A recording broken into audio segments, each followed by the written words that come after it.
Hello, everyone, and welcome to the July 21st Planning Advisory Committee meeting.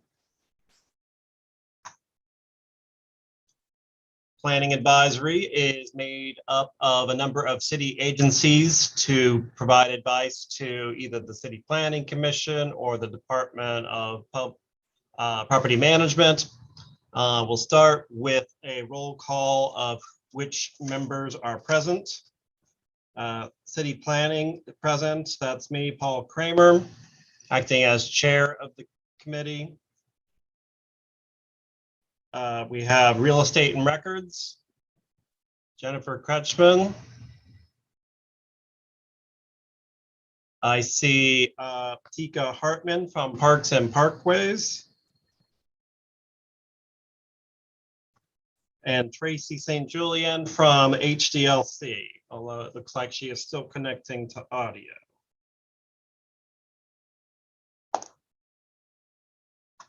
Also, we have others coming in right now, so we'll give them just a minute to get connected.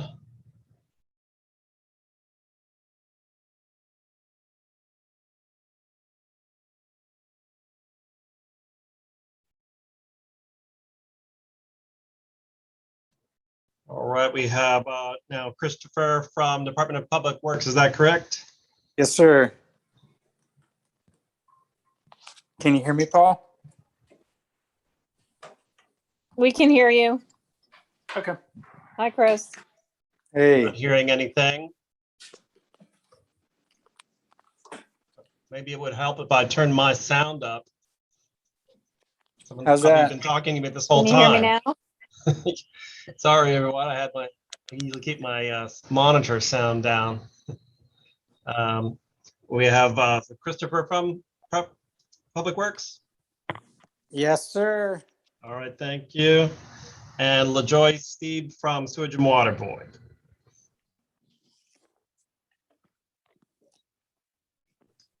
All right, so the first item on our agenda is, and Jennifer, you tell me if we're still doing this today, consideration of a request or proposal by Toro Hospital to route a new 8-inch chilled water supply and return piping to connect various buildings to central energy plant that would involve underground installation in the 6th Municipal District on Antonine Street right-of-way adjacent to Square 329, Coliseum Street right-of-way adjacent to Squares 330, Foucher Street adjacent to Square 330, Britannia Street right-of-way adjacent to Square 377, and Aileen Street right-of-way adjacent to Square 278.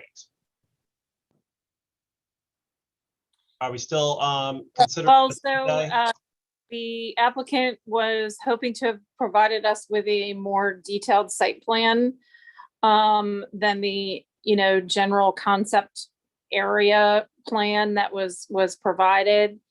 Number one, this is a non-CPC item because it's going to be a servitude, not a sale.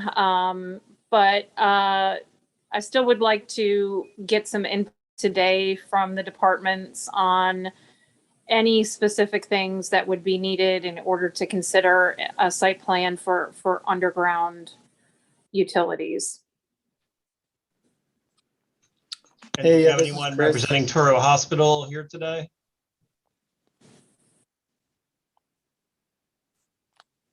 I think they were going to postpone attending, but they did want to get further direction on the site plan. I had originally asked them to provide the width and depth of the proposed encroachment, the distance from the property line to the street curb, and the distance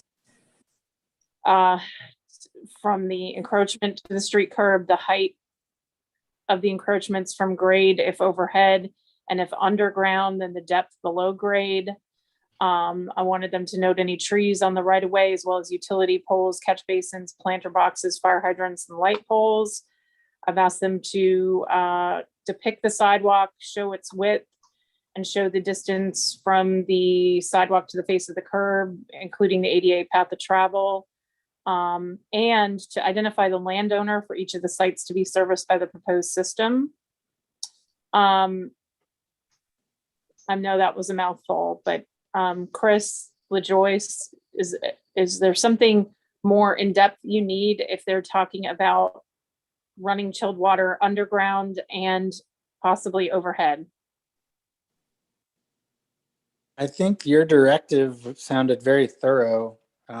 Like you said, we basically have a Google image with a blue line on it right now. Right.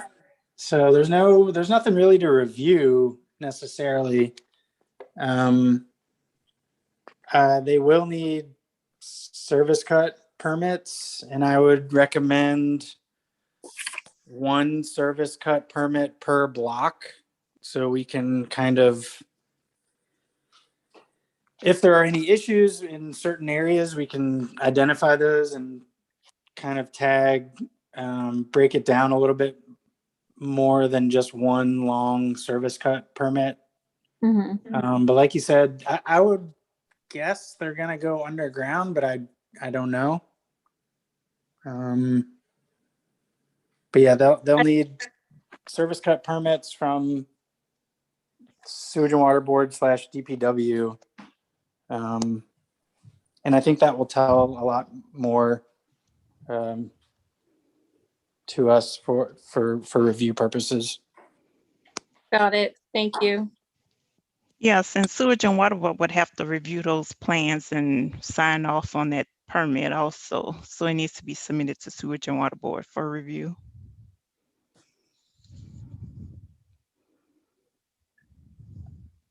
Okay, so conceptually, though, we would still need to review it as a servitude as well. So have them submit both the detailed plans to us and to DPW and Sewage and Water Board separately for the street cut permit. It's kind of all one. First, they go to Sewage and Water Board. They conduct their review. Then those same plans / application comes to DPW with Sewage and Water Board's stamp of approval or denial.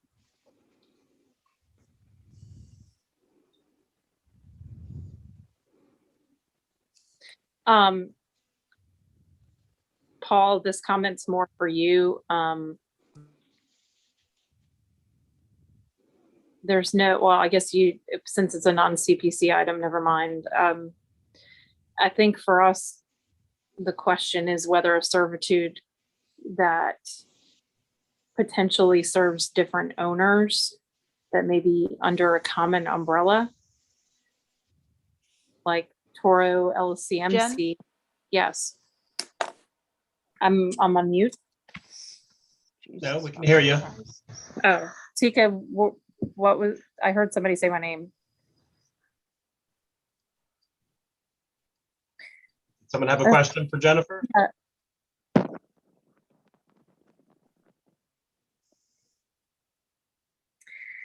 I don't want to belabor this point. It's just that some of the ownership of the building is not, there's not unity of ownership.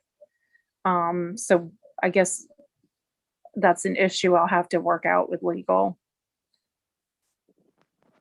Because So- to me, if they're serving buildings that are under different owners, then they are actually in the area of a utility franchise, not a servitude agreement. But once Jen? we go, Tika, you trying to ask a question? See a hand raised, but no, can't hear anything.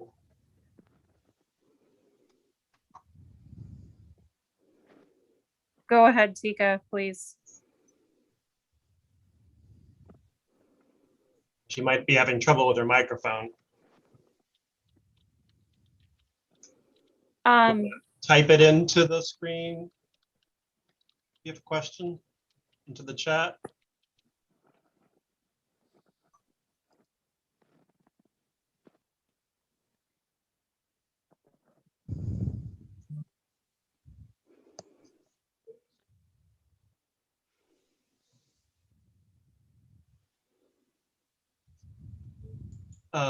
She said she had to drop out. Yeah, for she said she's issue. gonna I mean, sign in again. Well, Jennifer, you were mentioning, Any safety issues that you could see with it being, if there's potential overhead crossing? do I see, or who was that question for? Yeah, for you. I don't see a city planning issue for overhead crossing. I was wondering though, if it's different owners, whether this might be considered a district energy system that would need to be Yeah. considered a principal use. Right. Well, that is a conversation that we've had outside of this meeting, and my understanding is that they don't believe that it is, and that the Office of Utilities doesn't believe that it is. Okay, But still waiting to have them tell me who's the owner of each building it's going to touch on to confirm that, because I think if there is a, we'll call it diversity of ownership, then to me then that's providing a service for a fee and not for yourself. So.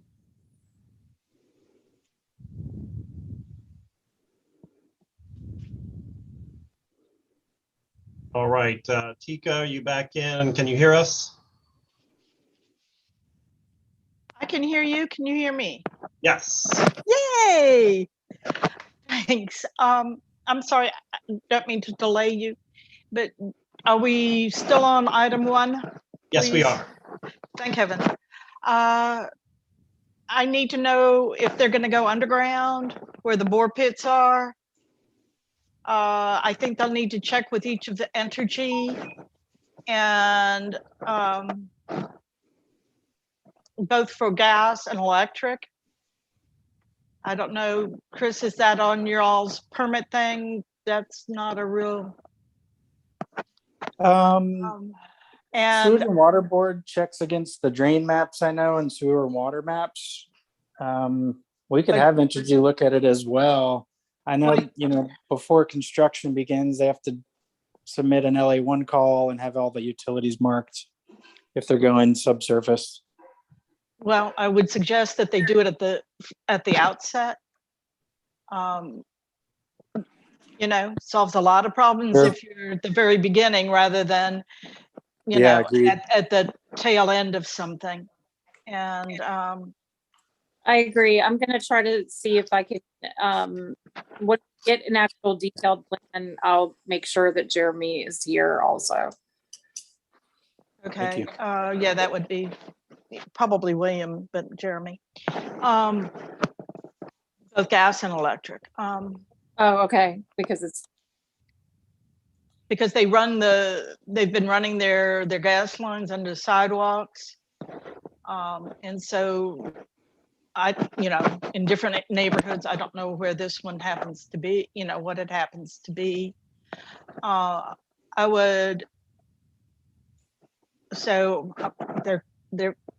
They haven't decided or haven't looked at whether it's underground or overhead. Because overhead, you're gonna need the distance above the street for clearances. I think they are thinking mostly underground, And but at the point they ask a question about overhead, they'd have to get air rights for that. okay. Yeah, and they should show the critical root zone on their plans of the tree. Yeah, I had just said, the location of trees in the right of way, but you want the critical roots. Root zone. Okay, got it. And like I said, the bore pits locations, because I'm assuming it's going underground. They look like they go to the corner in every location. There's a couple of places where they could cross mid-block and avoid all trees. I think that's at Fuscher. And then how they're going to connect into the various properties.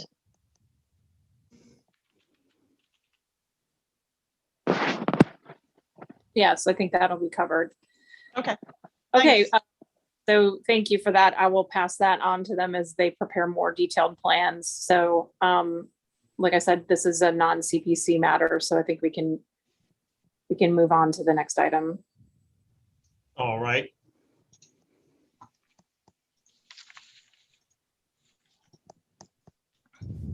Next item is consideration of the disposition of immovable property by the city consisting of whatever right, title, and interest the city may have in one, the Audubon, formerly Chestnut Street public right-of-way, unconstructed, bounded by Leek Avenue and the low ordinary water line of the Mississippi River. Two, the Broadway Street public right-of-way, unconstructed, bounded by Leek Avenue and the low ordinary water line of the Mississippi River. Three, the Pine Street public right-of-way, unconstructed, bounded by Leek Avenue and the low ordinary water line of the Mississippi River. And four, the Lower Line Street public right-of-way, unconstructed, bounded by Leek Avenue and the low ordinary water line of the Mississippi River. And I believe we have a representative. I saw Neil Abramson. Is there anyone else here for that matter?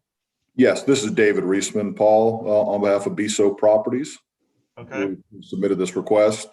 If I can just add quickly, in going through the agenda listing that you just read, and God bless you for being able to get through all that, I see that there are no references to some of the cross streets that are within this property for which we're also seeking the same remedy or relief. Those streets would consist of Camp, Magazine, Constance, Patton, and what's been labeled the public road. All of those are similarly unconstructed on the property. And so they're really in the same position, I think, as the ones that were identified on the agenda. Okay, and then can everyone see the survey I pulled up on the screen? Yeah, it's visible on mine. All right, and I do see what you're talking about. Sort of they have the streets that go in at one angle, but not on the other angle, and then you're talking about the right of way labeled as public road. That's correct. This is Tika, and sorry, I get really confused as to what's going on here. There's lots and lots of lines, which I'm happy to look at, but there's really, what are we talking about? The riverside of the levee?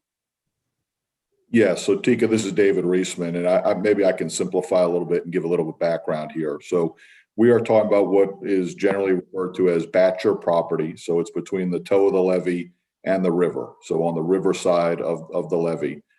This is property that has been occupied and by the BSO family since the early to mid 1800s.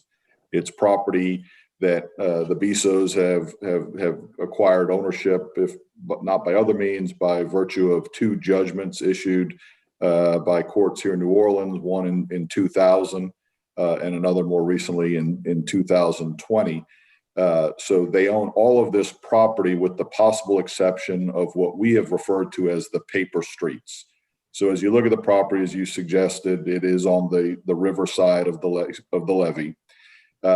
This property at some point in the early 1800s, there was a plat or a survey put together which showed where roads would have been put into this. I think there may have been some thought at some point this property would have been developed and subdivided. That never happened. The roads that you see on this paper, we call them paper streets because they have never been constructed in the property's history. It's not a case of there were roads at some point and not others. There have never been roads here at all. The property's been fenced in by the BSO family. They have run an industrial operation there, marine company off of this property since going back to at least 1865, but probably more like 1850. There's never been a public use of this property. The streets that we see, all they would accomplish if they were to be put in at this point in time would be to create deeper access into the Bisso property, which it's now by judgment owned by the Bisso family and Bisso Properties. So there would be no public benefit to be gained from putting in these streets, which have never been constructed. And in fact, putting them in now would be at great cost to the city and would infringe on the Bisso's ability to use the property the way they have been for the past 150 plus years. So we have, I'm sorry. No, that's fine. And that more than answers my question. I don't need to have it sold to me. But I just want to make just another question is you don't anticipate that there would be any other accesses from Leak Avenue other than what exists currently, like Audubon, or how is the property accessed now? Walnut, Audubon, Broadway, Pine? The property is only accessed at one point. There's a road at the foot of Walnut Street that comes across first the railroad tracks and then comes up and over the levee and splits off there. There are three separate pieces of property that sit between the Corps of Engineers on the up river end and the Butterfly on the down river end. And so at the top of the levee, the road splits into three ways. One of those splits leads directly into this property that we're here talking about today. And that is the only access that exists into it. And the only one that's, there's none being requested beyond that. Thank you. And David, on the survey, is there any line you can point to as being the toe of the levee? I'm not sure. If you look at it, it is very hard to see. I've got it on a fairly good sized screen here. And so I'm looking at the one you've got. Let me see. I've got I'm not sure it's the identical one, but similar. Let me look at that. I think if you look, are you able to see my cursor by any chance? No, I wouldn't be able to see yours. I should have known that. perhaps. I felt silly as I asked, but if you look at that, where your cursor is just above that, you'll see a couple, maybe 2 or 3 lines grouped together right there. On the version that I'm looking at, that reads that there's a label just to my right of what you're looking at, up and that right there. That says U.S. Corps of Engineers levee baseline. And I know that's generally the area from my familiarity. I've maintained an office there on that property for 10 years. I'm very familiar with it. That's where I would expect it to be. And according to that survey, that appears to be where it is. So it's just outside the property line. So the baseline would be not the top of the levee, but the toe of the levee? The toe, correct. I believe that's, well,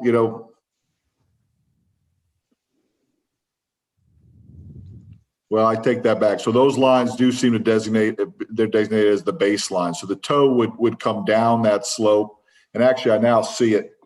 If you put your cursor back over to the left, back to the right a little bit, right above that, right there, that seems to say toe of levee on my vote.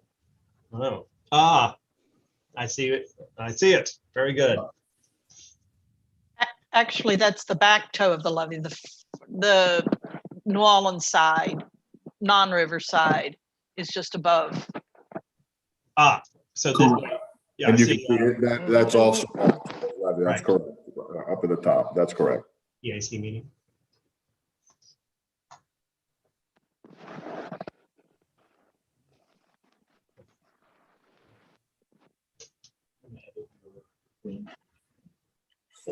Feel free. Paul, could I ask a couple questions? Yes, go ahead. Okay, David, you mentioned Camp, Magazine, Constance, Patton, and Public Road. I only see Public Road.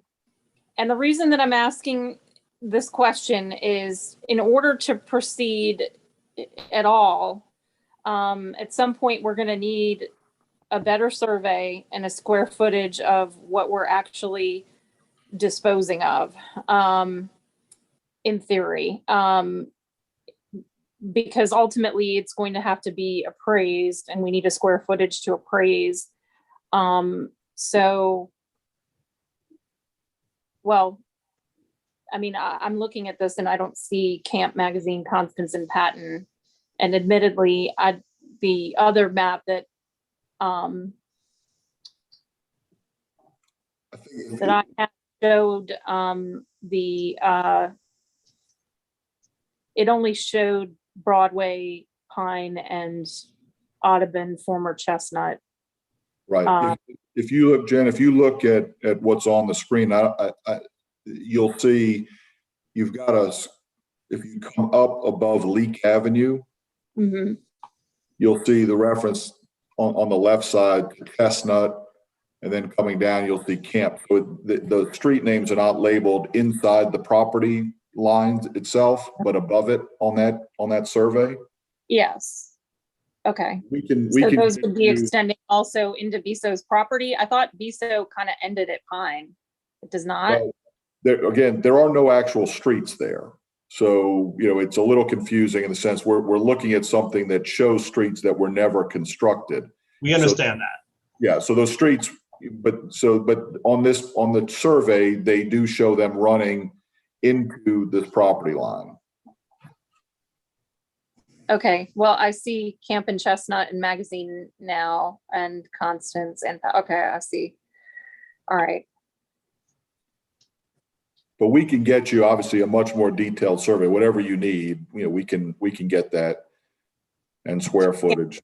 obviously at a later stage and maybe Paul can comment. I mean, it would probably be easier for Paul going forward if we had that on the front end, I think.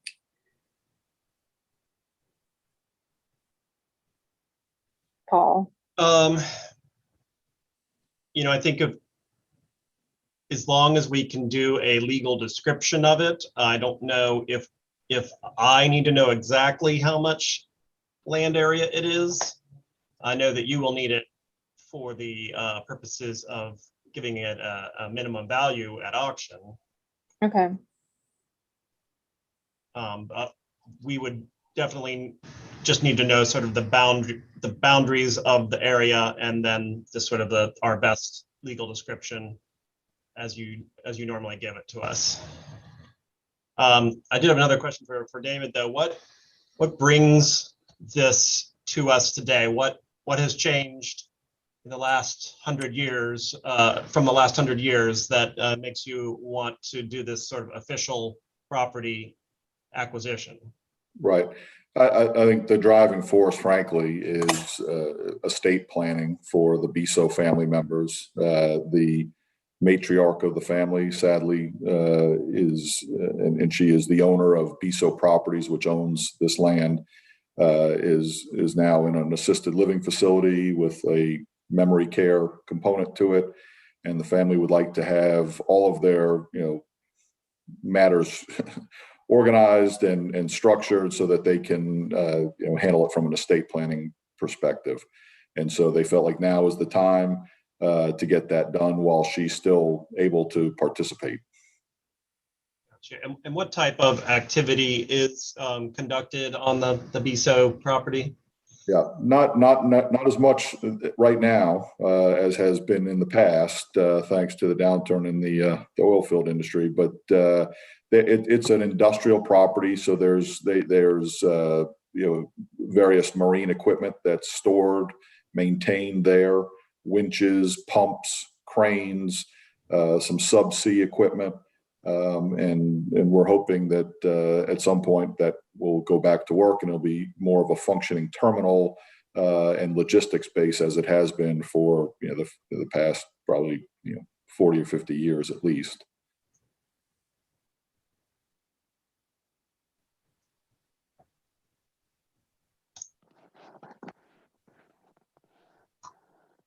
All right.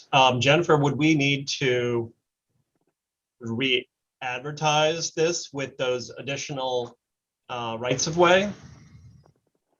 Or is it enough that we are all here to give comment on it as just described? Or is that a question more for those who might have comments such as Public Works and Sewage and Water Board?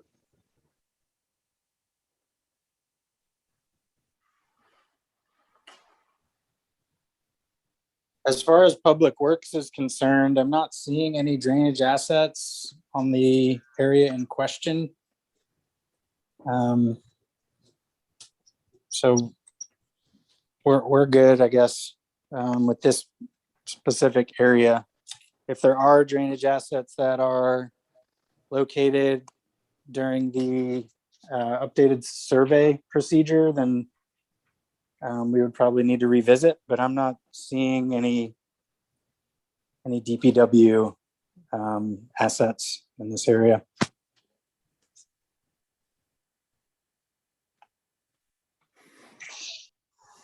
LaJoyce?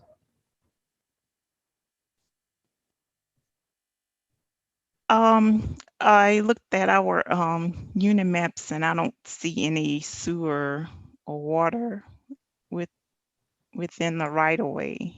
That's according to our current map. So if there are any, there's no public sewer and water, we have no objection.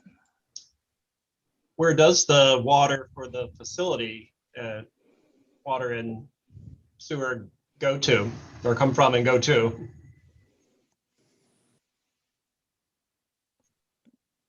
I'm assuming they have water. There is water on the property. Are you aware of where it comes from? I know there's a water line that comes over the levee, but I don't know specifically where it runs, and whether it would cross any of these, the paper streets. That I just don't know. Would it be buried or raised? No, it's buried. I remember, the Corps redid the levee in that area within the last 10 or so years. And I remember there was an interruption of service. Well, they did it, and then they ran it up and over the levee and then buried it again. But I'm confident that it's buried, but I think somebody else might be better equipped to answer that. That might become more clear when there's an updated survey, because some of the unit maps are quite dated. There's no sewer on the property? I don't know that there's sewer. I know that there was a treatment tank, for lack of a better term. I'm not technical in those areas. I know there was something there. I don't know that there was actually public sewer system there. I don't know that.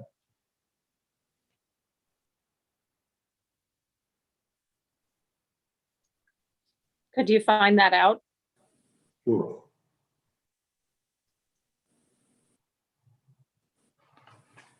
Any detailed survey should show those utility lines as well.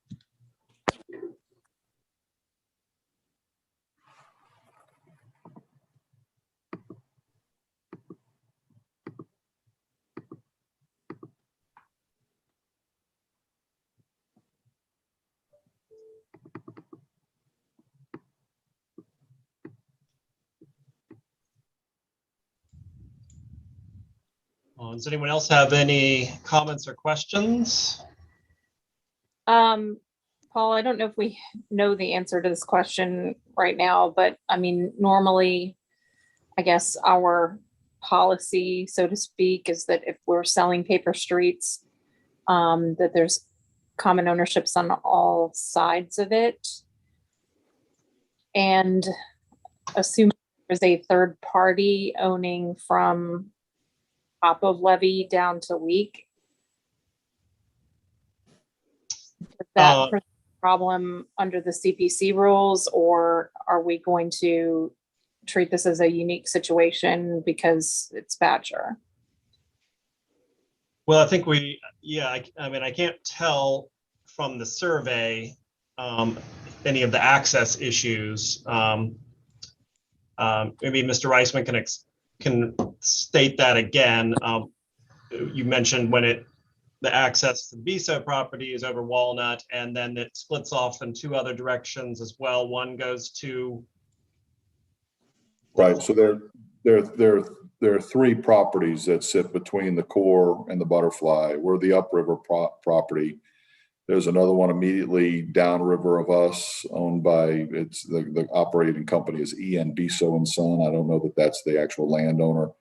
And then there's a third piece that's farther down that abuts the butterfly, owned by a company called the Elizabeth Land Company. But none of those. So there's an adjacent piece of property to the Biso properties on the downriver side. And if you look, I know we provided another, I think it came from the assessor's office. There's a color aerial satellite image, and one of my partners wrote in, are you seeing that in the packet that we had provided recently? Paul, I had forwarded you yesterday afternoon. I Yesterday? think, Okay, I can pull it up. at 2:07 yesterday. Thank you.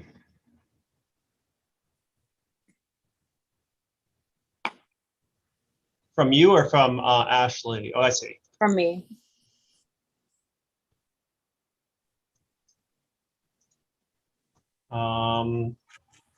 I've got four attachments. Do you know which one I should open? I believe, The JPEG, the last one. Okay.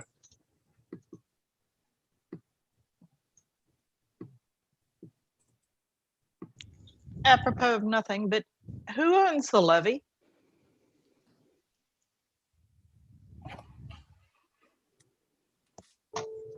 Presumably not the city. I would guess the Corps of Engineers, but not 100% sure. I would also, but I haven't been able to locate an actual document to that effect.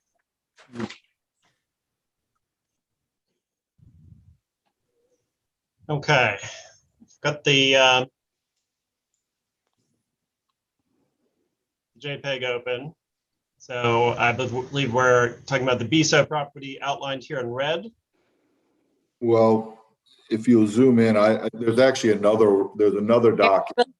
The third attachment was also aerial. Sorry, Paul. There was a third one? Okay.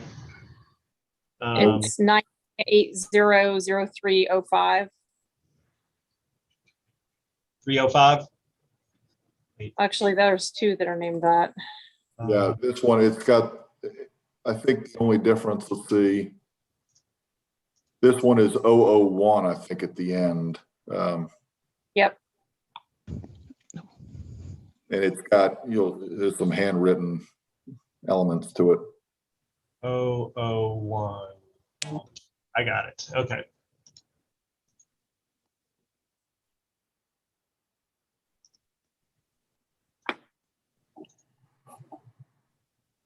Right, this is it. So what you'll see, and the reason for this is that on the city assessor's site, they've missed a property boundary. And so they've lumped the Biso properties land together with the EN Biso land. So here, that black line is intended to roughly approximate the divider between those two pieces of property. And so you've got the Corps of Engineers upriver, and then you've got EN Biso immediately downriver. Would be the only adjoining landowners on the Batcher on the river side. All right. And is it your understanding that that the service road is part of the request? The public road? Yes, the actual road that you drive on to get to the properties. Oh, I'm sorry. Okay, so I misunderstood you. Wouldn't that be the top of the levee?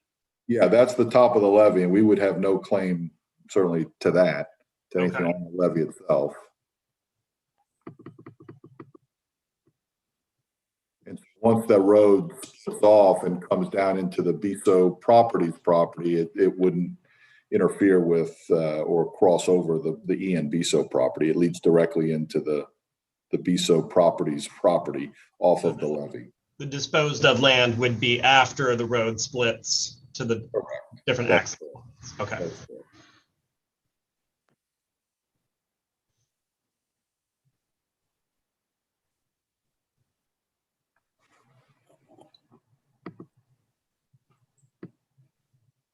Well, it seems like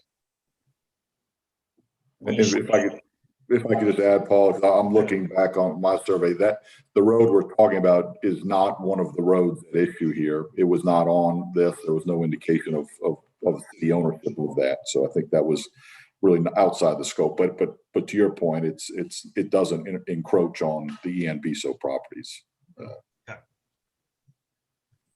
So it does seem like, Jennifer, that we're going to need a more detailed survey. And perhaps that should happen prior to CPC consideration, and so that the members of the PAC could review the detailed survey. Since we do not know exactly about the water line to the BSO property, and there might be some question about wastewater as well.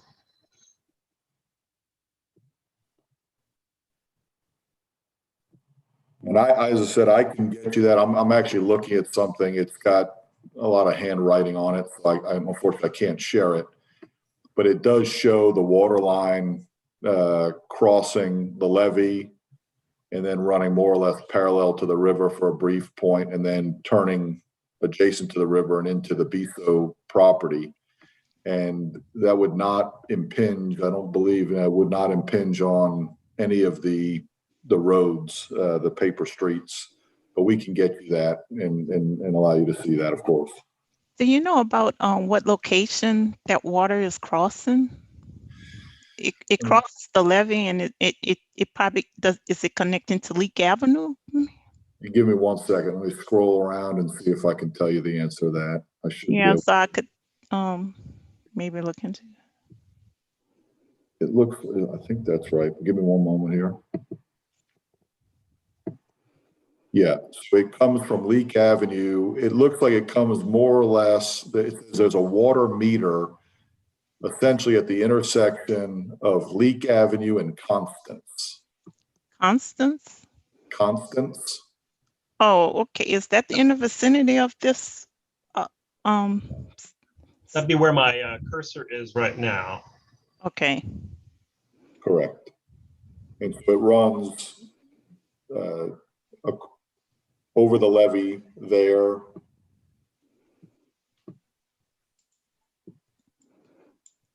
And it comes in between where Patton Street and Constance Street. Okay, because I see a water line at Constance, but I don't see it right now connecting to Leak. So that's the only water line I'm seeing. But yeah, we'll get you all whatever you need. But from what I'm seeing here, that looks to be the only. I'm scrolling and scanning furiously here, and that's the only water line that I'm seeing. okay.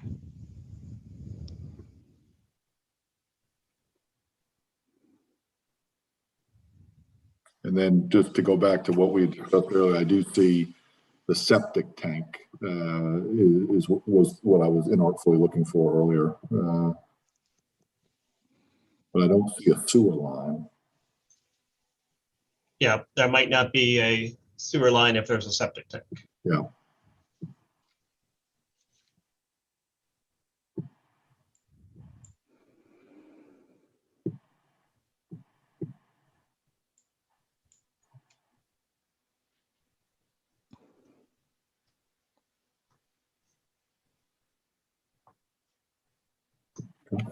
So I guess I'll ask the committee members.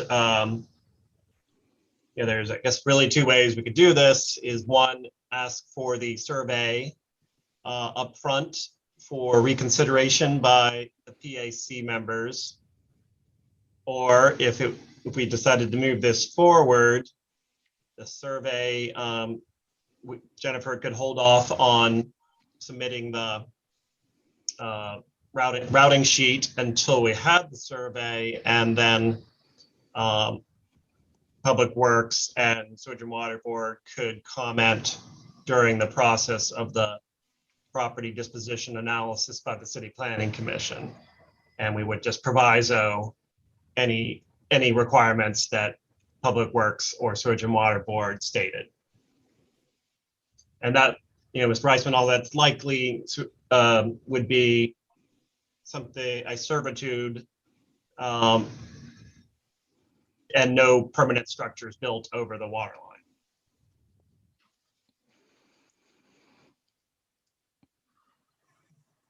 Well, right now, I was saying our unit maps don't show any water line in that area, but is it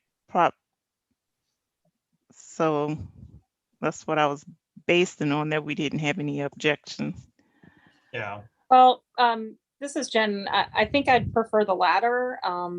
We could go forward with a no objection, subject to further review by the necessary utilities, rather than have this returned to PAC for a second time. I would just hold the routing sheet until we clarified some things on the survey.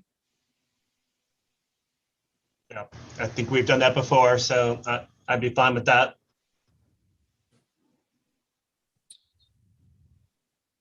In any case, Are there overhead lines that, I guess, trying to think about the electrical issues without Jeremy here. Are there overhead lines that cross in this area? I know there are overhead lines that feed to the property. At least there were. I don't recall whether they've been replaced. It's possible they've been replaced, but there had been overhead lines that came essentially. I think they put the power lines right on the property line. So on the levees. We'd want to see that on the detailed survey as well. I think so, because sometimes that pursuant to their utility franchise, I don't know if that's what they were doing here, but I think the survey will need to show all utilities.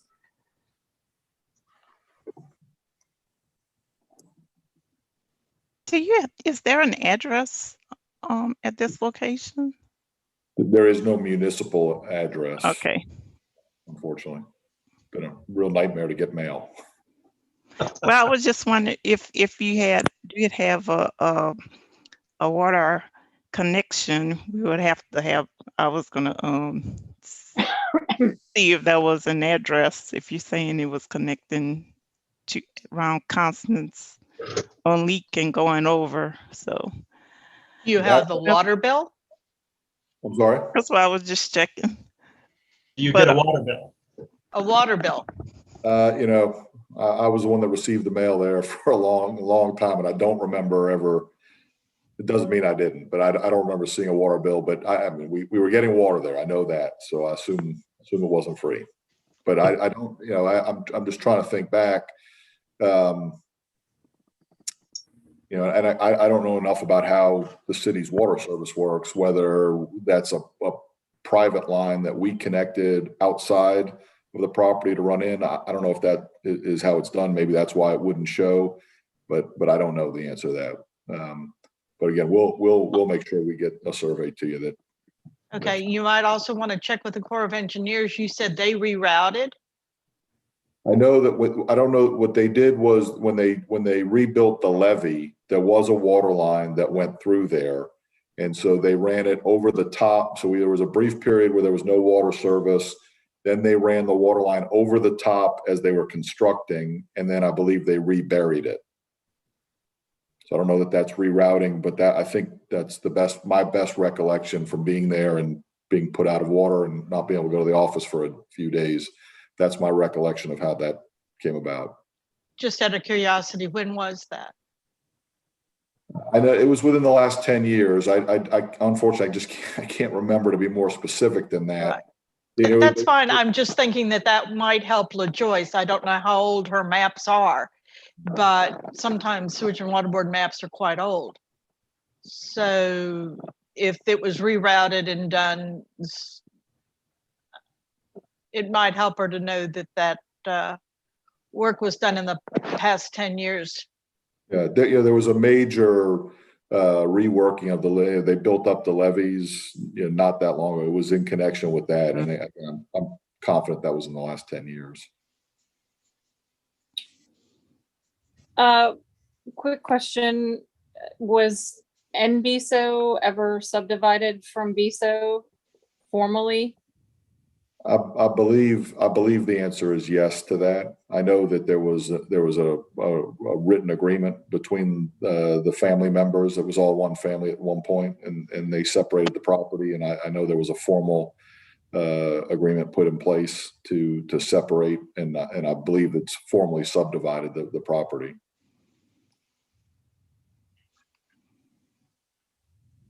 So does So are the, we talking about both properties or just the one? No, just the one. We have no rights or interest in the ENBISO property.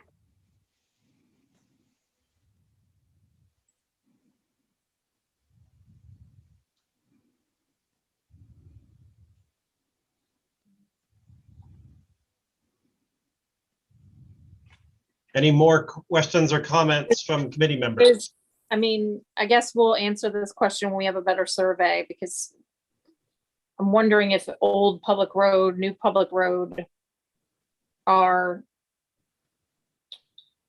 having NBISO on the side, or is NBISO adjacent to the paper street at certain points? Lee? Like I said, one of the things that we are looking at is common ownership of the area surrounding the area we're considering disposing. So if some of this is touched upon by NBISO's property, as opposed to the larger piece, then, well, number one, I'd like to see where that property line actually is, and see how that plays out on the survey. I'm just a thought, Paul. Maybe I'm looking at the survey wrong. Yeah, it's kind of hard to tell what is the downriver property line looking at the survey. Yeah, if I know I think we provided a copy that maybe had some color on it, which this one doesn't. So maybe we only gave a black and white, or when it got copied in our office, it went in black and white. But Paul, if you scroll on the right edge there, there's a line coming down from the essentially the toe of the levee towards the river, which designates the property line. And I think there's actually a reference to a fence there. I can't see it on my screen where you're showing, but so it's on there. But Yeah. On the So see, that means, say that again? does mean that NBISO would be adjacent to public road as well as Audubon. Is there any common ownership with NBISO? I mean, they're relatives. This property had all been in one family at one point before they subdivided it. I do see a very small note on property line in accordance with survey by John something, date something. Yeah. So that could be the property line. But I don't see, That's what they had highlighted in that other one that they sent yesterday afternoon, Paul. Okay. They kind of highlighted that line there with the, with the directionals and the little note that says fence something property line. Was that the one I had up, or the, Yeah, okay. but you see what I'm saying though, because that would make another third party adjacent owner.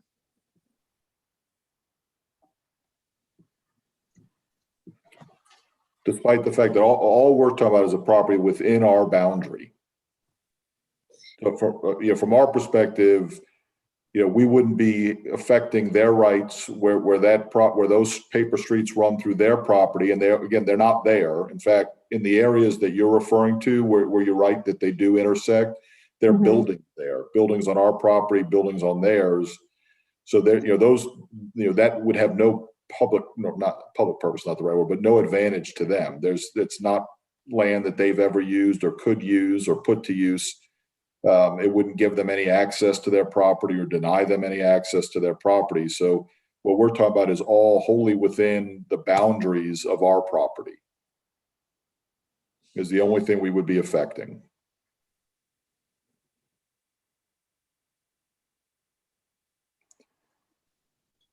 I think we can figure that out, Jennifer.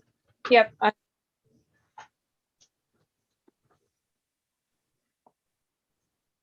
Just Uh, pointing it. Thank you. Any more comments or questions from committee members? And if not, we'll move on to the next item. And you'll, So what are we asking for? Or is this gonna be what? we're going to come back after the recess and vote on that. Oh, okay. It's a vote one. Okay. But I think we're going to, and you can all stay around for that, but I think what we're likely to do is move it forward with no objection, subject to further review that includes review by Sewage and Water Board, Public Works, Real Estate and Records, and City Planning. Okay. But we'll get to that after the recess.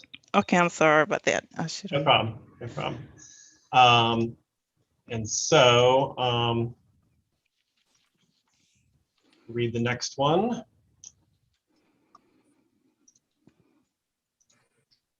Item number 3 is request by Uptown Recycling for the sale of a portion of ground in the First Municipal District, consisting of a portion of Willow Street adjacent to Square 447, bounded by Earhart Boulevard, Pontchartrain Expressway on-ramp.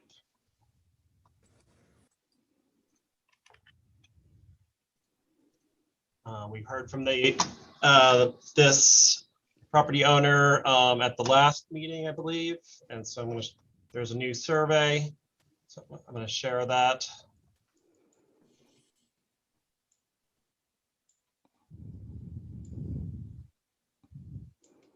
So you can see it's the Willow Street right of way.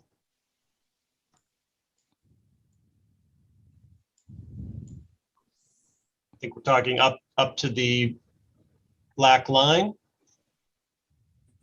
or with any further.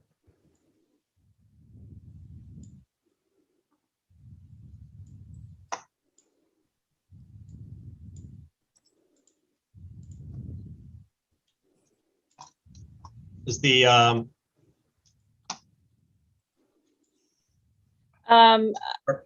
Hold on, I'm trying to pull it up on a bigger screen because I'm on my phone and sorry.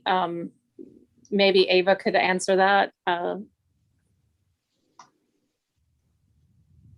So I guess the question is the portion that we're considering for sale stop at dark line where we have the word column?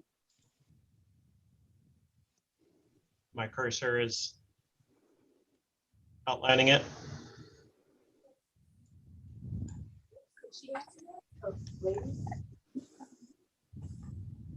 I think the applicant is on the line. Could she maybe answer on that? Because I'm actually, I do have the same question. I think so, because that's the measurement here, but I just want them to confirm. Yes, confirming, yeah, just to the line where it says column. Okay, so that measurement of 53 will be the width of the parcel. Yeah, but we're trying to just purchase the portion that's owned by the city. And if that's the line where it says column, well, that's it. Right, with the state owning the portion behind for purposes of the ramp, correct? That's right. Okay, Correct. But I have a question. It's showing the ramp and a column, so that part where the ramp and the column, the first one, so that's city property that goes underneath the ramp on the interstate? Yeah, under the interstate. Okay, and then the state goes to where that line is. Okay. Yes. So obviously they wouldn't own the column.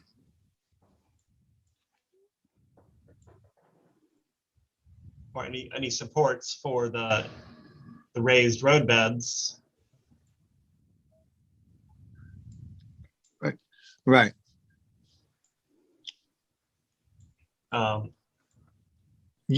Just to refresh, we have no plans. As you can see here, there's some underground works by the Sewage and Water Board, but we have no plan of obstructing it or building anything over it.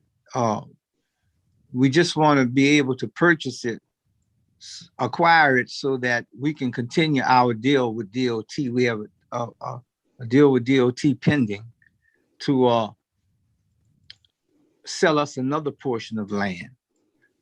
So we have to acquire this piece first.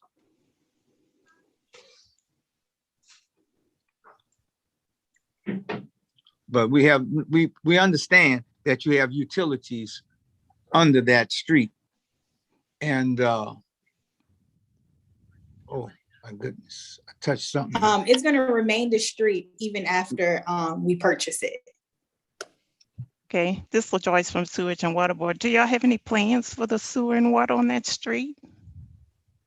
Well, I mean, of course, the drainage will be there. And if we need a water meter for any reason, Okay.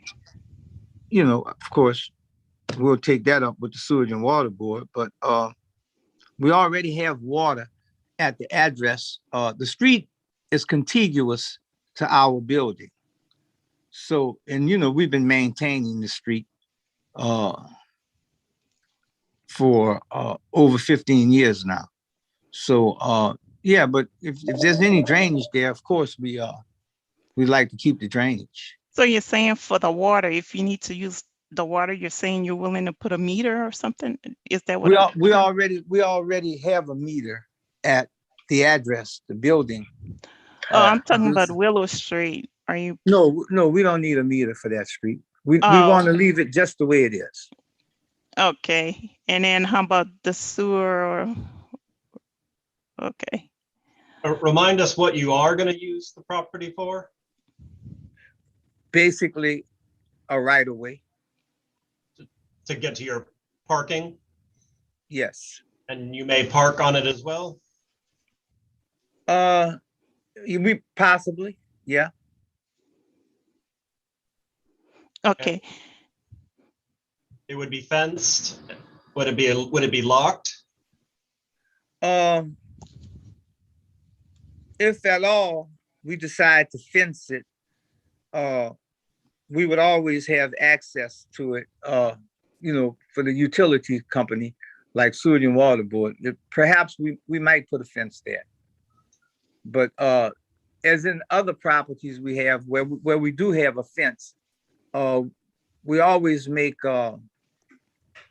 preparation for Sewage and Water Board to come and read the meter. So I have access to it, so that I don't foresee that being a problem.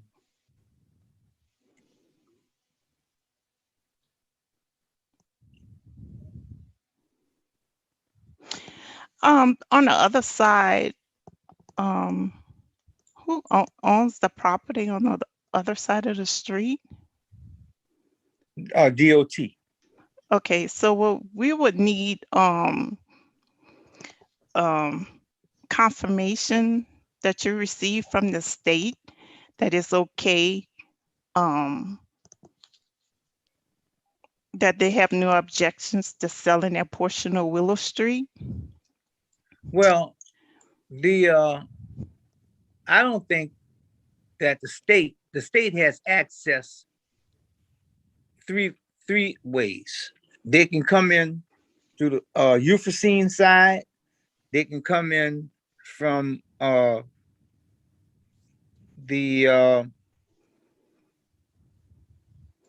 other side of the street. They can come So- in from Earhart, right? They come in through Earhart. So I mean, it's not a problem. All that would do right now is just delay the process, because we've already agreed that we're not going to obstruct the street. The question was that, should we put a fence there? It may be necessary sometime in the future, but if we do decide to put a fence there, we've already agreed with DOT that they would have a fence. The problem, Dave, I mean, they can I would add have a something? key. Yeah, go ahead. The only reason why we're even embarking on this process is because we were instructed by DOT to do so. So Ms. LaJoyce, your question of wanting confirmation if it was okay, it was absolutely okay, and the instruction of DOT for us to purchase Willow Street. And Yeah, that's why but we're in this process now. Yeah, that's what I need, a confirmation.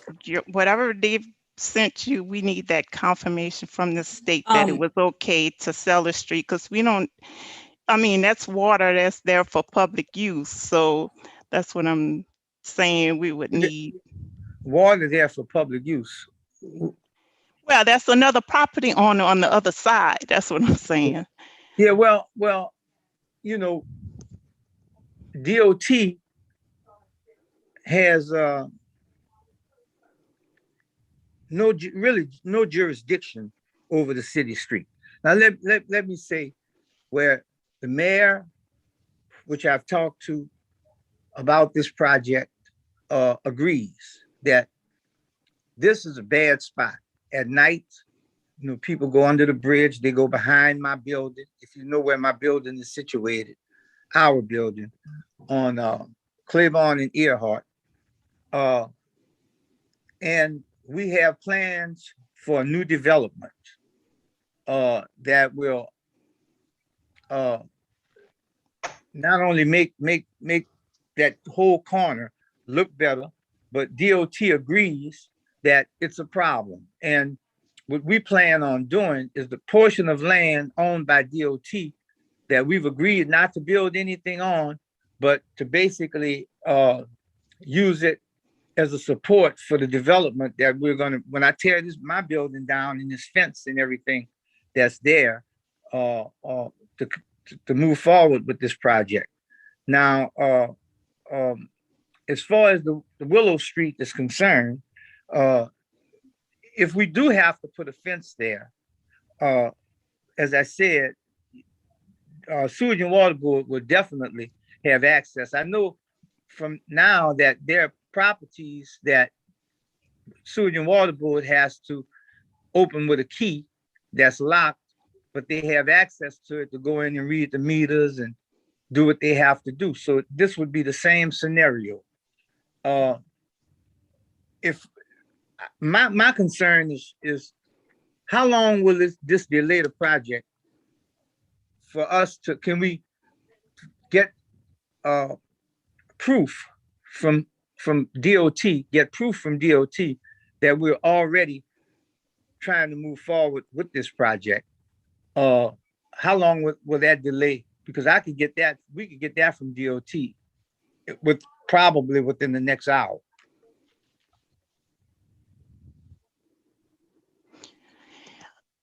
So also we would need, since this would become private, there would be certain things that with the utilities, either retainage or relocation of utilities, and then we would probably need some drawings for approval, for construction drawing, but for approval, and they would have to meet Sewage and Water Board standards for So- utilities. That's why I was asking if you, if it's gonna be so, that means those utilities are going to be private. In Sewage and Water Board, we don't won't maintain utilities that's going to become private. So there are certain things that you're gonna have to submit, we have no objections to retainage or relocation of utilities. And then we would probably have to sit down if you have a engineer or designer to come up with some construction drawings, and these utilities would have to be either retained or relocated along by the Sewage and Water Board standard drawings, because this is going to become private now. Well, I understand that, but I was under the impression that we would have some provisos that we would have control of this piece, whether we purchased it or have permission to use it, since, like I said, it's been there. Nobody uses the street. And it could be certain provisos that, you know, we allow for the drainage. And there's, as far as any other utilities there's no water lines that it's just a street. So whatever under the street, it could stay as it is, and we can have an agreement that it stays as is, and that nothing is built there, nothing obstructs Sewage and Water Board from having access to it. But I'm saying if it's sold now, this is going to become a private street. So Sewage and Water Board will no longer maintain the sewer and water right here. Well, So if there's any problem, outside, that means we'll have.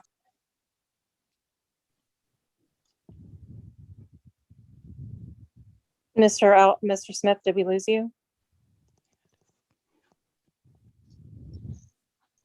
Yeah, we lost him. I'm sure he'll come back.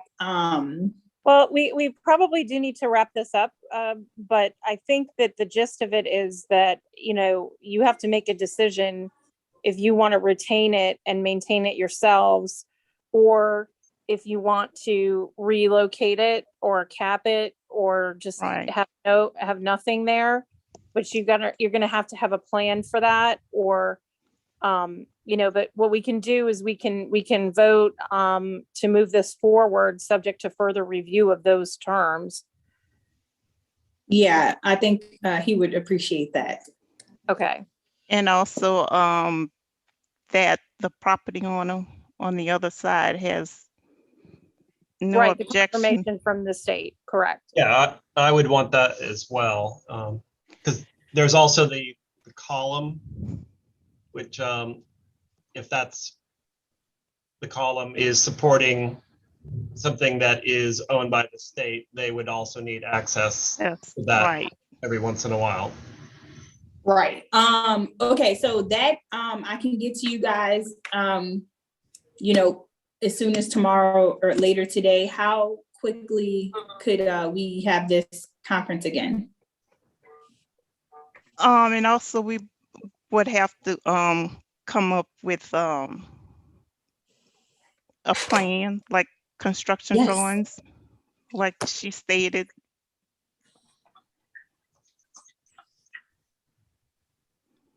So you're probably going to need somebody to work on the design based on if we're going to retain or relocate the utilities on the street. I mean, what would that entail if they were retaining it, LaJoyce? Well, as far as retaining, like he was saying, it probably would have to re-meter for the water. Yeah, he would. If not, He would definitely would want to have to- retain. if not, y'all would have, we probably would have to plug the line, the water, or if you want to keep the sewer, the part, you would have to probably do some work to the sewer. So there's some Okay. other. Who do I speak to stipulation. about the options of retaining and relocating the utilities? It will be our department, network engineer. What So is it? I'm sorry. It's network engineer. So if you want to, I guess we would have to schedule a meeting. If you have a engineer or designer that's going to be working on the plans, we can also sit down and talk about what sewage and water board would need to be done. Okay.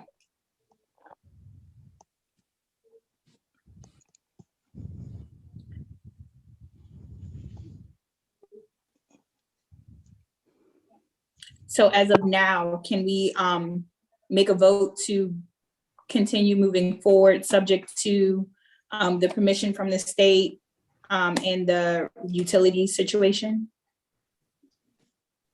Well, we're going to consider that after the recess, Okay.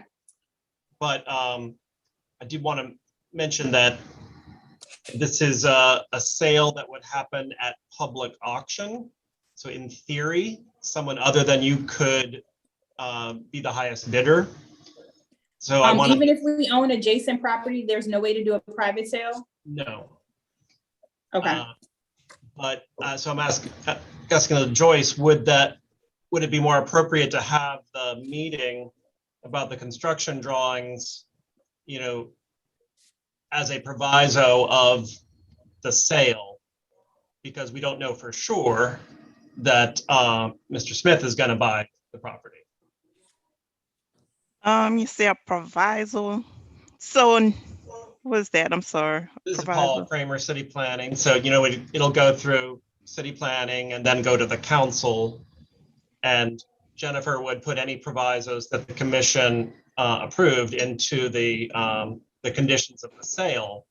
So whomever, whether it be Alvin Smith or someone else who buys the property, they would have to comply with the Sewage and Water Board requirements. So how would that would work? But because I mean, you're saying it can be sold and then come back, or what? I'm not sure. I'm catching that. Or it has to be done before the sale. So there would be an auction, the highest Okay. sold to the highest bidder, meeting the minimum land value, and whomever that is would be only sold the property in compliance with whatever provisos are attached. Right, because if it goes to auction, we can't do all of that to the sewage and stuff and then not be guaranteed the sale. That's the only way it makes sense for us or anyone.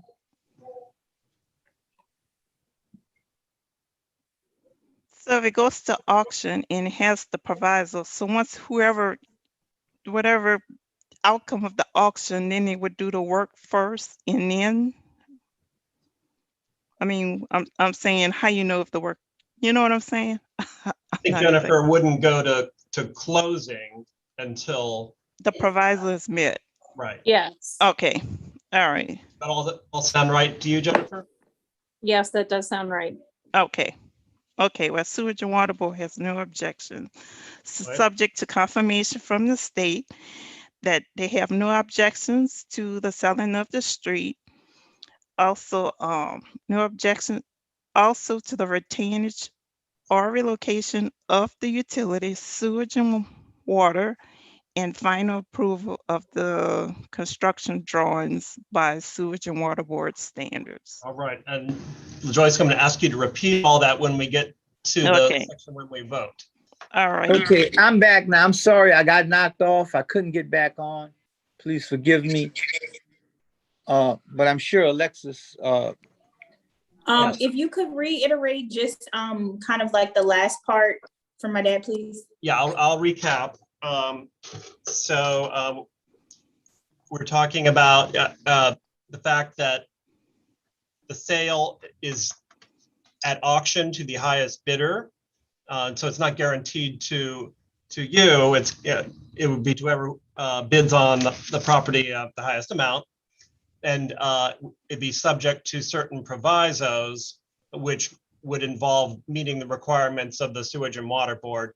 And so there would, before the closing would happen, there would then be a meeting with Sewage and Water Board and your designers or engineers to meet those requirements. So, because we don't know, I we can't guarantee. I was under the understanding that because our property was contiguous to this street, that we would have the first option. That's that's how it works with DOT, I know. And so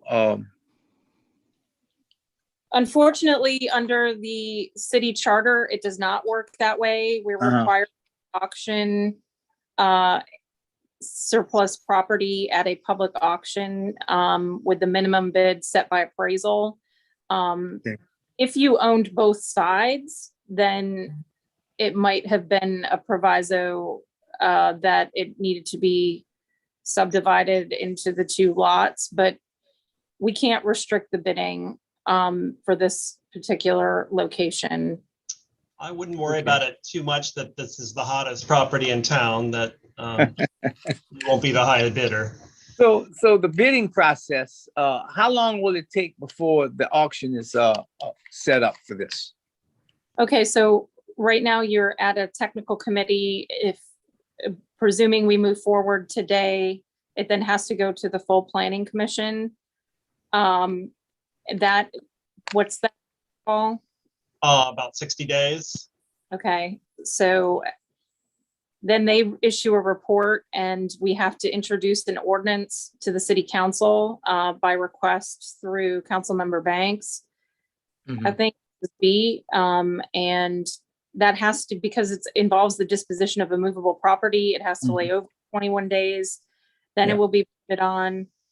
Then we have to advertise in the Advocate for 3 weeks. Uh-huh. Then we can have the auction. So you're probably looking at another 4 months, maybe 5 conservative. Yeah. Okay. I mean, it's a cumbersome process, but we can get you there. I understand, and I really appreciate that, and I thank you for that. We've been talking with DOT for a number of years now, and so DOT said the same thing, basically, that if we owned that street, they would not have to auction the piece that we're interested in, because they're allowed to sell directly to the adjacent contiguous landowner. Now, if DOT's auction come up and we bid, then we have property on both sides of the street, and we win the bid, and we have properties on both sides of the street. Would that put us in a better position just to purchase the property from the city then?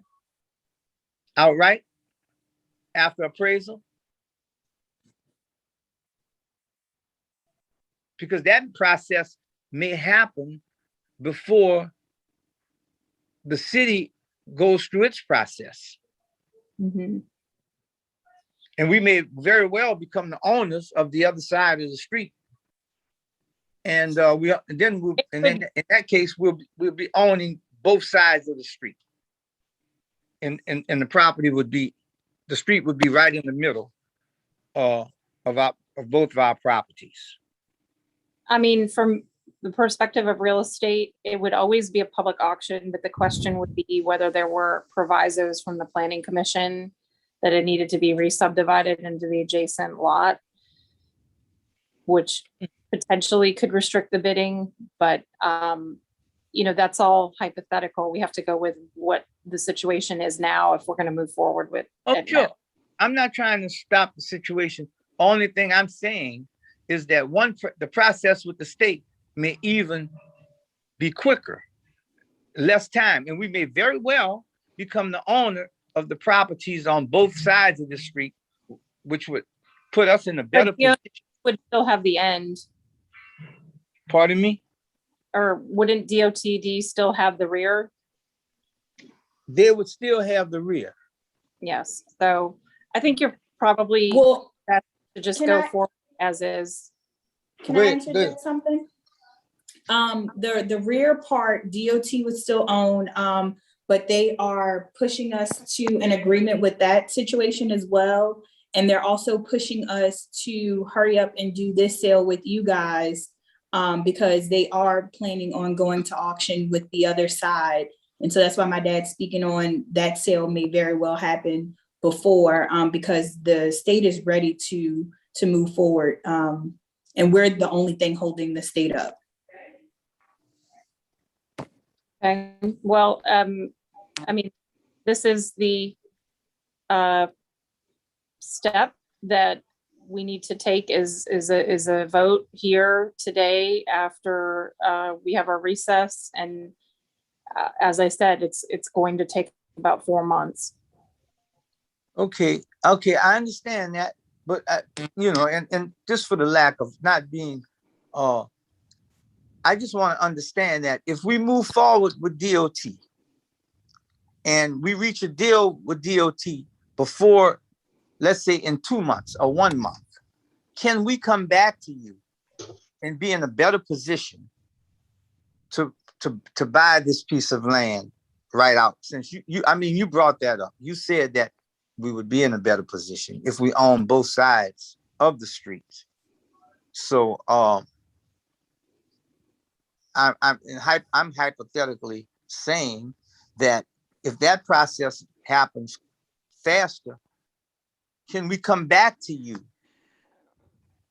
Yes, we can take that into consideration.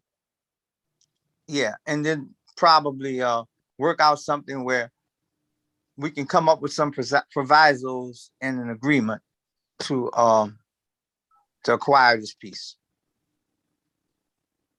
All right, That's so I think we're gonna cut off the comments and questions now because we have to move on to 2 more items, Okay. 3 more items. Thank you, Mr. Smith. But we'll Okay, come well, back. thank you very much. You're welcome to stay on and hear the vote after the recess. Sure, we'll stay on. In the meantime, I'm gonna call into DOT to Yes. see if there's any Please get us that documentation letter. that we can get. Okay, all right. Okay, so I'm gonna move on to the next item, which is consideration of a request for a servitude of ground rights for a fenced area over the Audubon and Hurst Street right-of-way adjacent to the 6th Municipal District, Square 58 by Scott W. Dunbar. The municipal address of the property is 479 Audubon Street.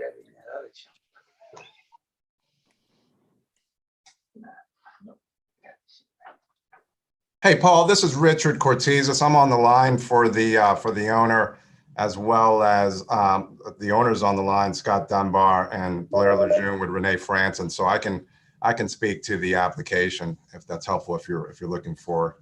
Yes. So I can start now. Yeah, go ahead. And I'm pulling up the item that was submitted. So you go ahead and with the narrative. No, absolutely. And thank you all again. And Jen, you and I had a conversation of this several months ago with John Mills, and it's correct. It is a request for a servitude of ground rights for a fenced area at 479 Audubon Street. The request is really to address a concern of the health of some historical live oak trees, right? Parks and Parkways has reviewed the situation and concurs that a move of the fence would be beneficial to the health of the live oaks, right? So this is the public policy here is really the health and well-being of some very historical oak trees, particularly the ones that are fronting on Audubon Street. And Parks and Parkways, by the way, has no objection and concurs that for the betterment of the live oak trees, the fence should be moved, right? I also, because Jen and you and I kind of had this conversation, look, we completely understand arbitrary requests for use of public right-of-way that are not generally always in the best interest of the public, right? However, this is certainly not an arbitrary request, and frankly, we believe should be treated as an exception because of the health of the historical trees, right? This request is not simply for the benefit of a private party resident homeowner, as the right-of-way would not be eliminated in any case, right? The public interest of protecting the health of the live oaks should be strongly considered, and that's really the intent behind this request. There's a great balance here that I think can be found between the interest of the resident homeowner and the general public, right? Which in this case is one and the same, frankly, because obviously you've got the homeowner who needs to provide a fence to provide the safety due to the fact that they have a pool, right?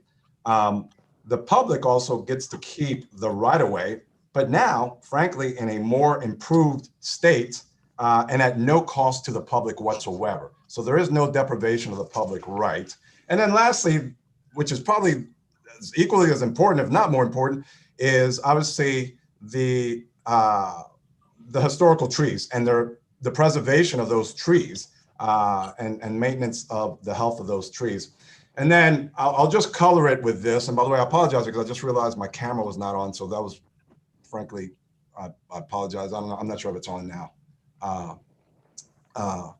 This is not a high traffic street, right? So when you combine it with the fact that it's not a high traffic street, there is no public deprivation of use of the right of way. You will have an improved right of way at the cost, not at the cost of the public, but really borne by the homeowner.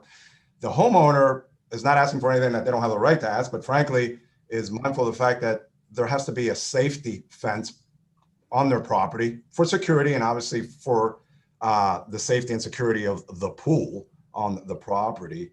And then lastly, obviously, what got us here was really addressing what Parks and Parkways would agree is the maintenance and preservation of these historical live oak trees.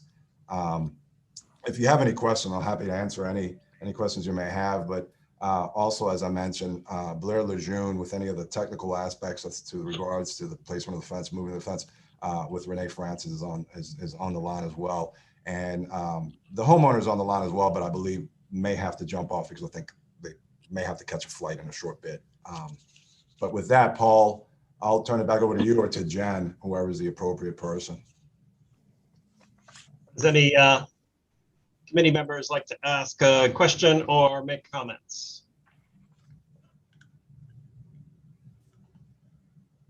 Jen, is there any kind of precedent for this kind of encroachment on the right of way? Like, I'm wondering why they aren't moving into the property and instead are proposing to move into the right of way. I guess I'm going to kick that question back to Richard, because that's the question that I have is why the fence can't be constructed within the property lines and preserve the trees. Yeah, and I'll let Blair kind of expand on that. But my view on that is that basically, given the buildable area of the lot, it's impractical to move the fence. The house is already built, right? And as you can see, where the front porch is at and the steps, I'm not sure that it's feasible or practical to actually move the fence back onto, at least on the front side of the house, that it would be practical to move the fence back onto the property line. So that's the issue there. It seems like you could do it with the same construction detail you already have. Well, I think because of the tree roots, I'm not sure that it actually works that way. Actually, you've got more tree roots. I mean, you have the same amount of tree roots on both sides of the, so if you're doing it with a sonotube, it's, moving it to the inside is not going to make any difference versus moving it to the outside. So this is Blair chiming in here. So actually, in talks with Parks and Parkways and Bayou Tree, who's the arborist that's been assessing the health of these trees, it was recommended to move the sidewalk and the fence to where we are proposing, being that there's already a concrete foundation or concrete sidewalk in place that the roots have already negotiated. On the inbound property, the roots are far more dense in their location than they are between the property line and the sidewalk. So it would actually I don't believe that was that discussed with the Department of Parks and Parkways, since I'm a member of the department. That is correct, yes. And you mentioned that you spoke to Doug Robichaux, and I think you need to correct that because he was not present at the meeting. So I may have missed, it was maybe perhaps Mark or one of his associates. The last correspondent I have was that Daniel was going to be at the meeting. I may have mistaken the representative's name, but it was definitely a member of Parks and Parkway. I believe it was Mark. if I may be mistaken. But there was a representative that we did meet with at length on site. And it was discussed about moving it interior. Yes, we did. And so what's not shown here is actually a expansion of the porch. So the portion to the Pertania Street or Audubon Street side, sorry, and the portion to the Hearst Street side, that those two extensions, those are actually being expanded upon and connected around the corner. And so that porch is actually now not encroached, but it is now growing within the site itself. So the locations that we have within the site property boundaries are almost non-existent in this manner anyway. So, and the other thing is, from the health and safety perspective, from an ADA standpoint, the sidewalk in its current configuration is in excess of 2% in numerous locations, as well as excessive lippage in numerous cases. So you can actually, if you scroll down to the next page, we've outlined with photos the existing conditions of the sidewalk that we're discussing. So you can see the sidewalk is in extreme degraded state. And so, like Richard was saying, we're trying to improve the sidewalk from a health, safety, welfare perspective for the public, as well as the private owner as well. In the current state that the fence is in right now is actually hurting the trees and girdling the tree root systems. So the fence needs to be removed. And so it was, with working with the arborist, that it was their recommendation that we pursue pushing, to the city's right of way.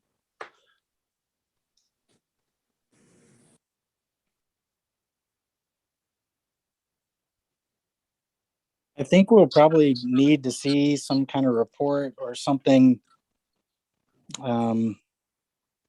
that says what you're saying right now. We have provided a letter of recommendation from the arborist at Bayou Tree. Is that submitted in this plan set? Yes, I submitted to Ashley, I believe, on Monday of this week. Chris, I can forward that to you through email. Can you forward it to Tika as well, please? It's there in the packet. Oh, I It's see. from Scott Harlemet. So- I would note, excuse me? Correct. Go ahead. I'm sorry. I did not mean to cut you off. I sent it yesterday. Everybody should have it. Yes, yeah. Yes. And if you even scroll down, you can see, we have a section cut detail, as well as, a plan showing, kind of a rough layout that, we're trying to get a, not an approval on, as we understand it, but, just open the conversation. And you can see the next slide has in orange the zone of that we would be looking to lease from the city. Are you proposing to redo the sidewalks as well? Yes, that is, as Richard mentioned, that was part of our approach, was that, being that we were requesting this at the behest of the homeowner and the city, we were proposing to provide a new sidewalk at no cost to the city. So that was the thinking there.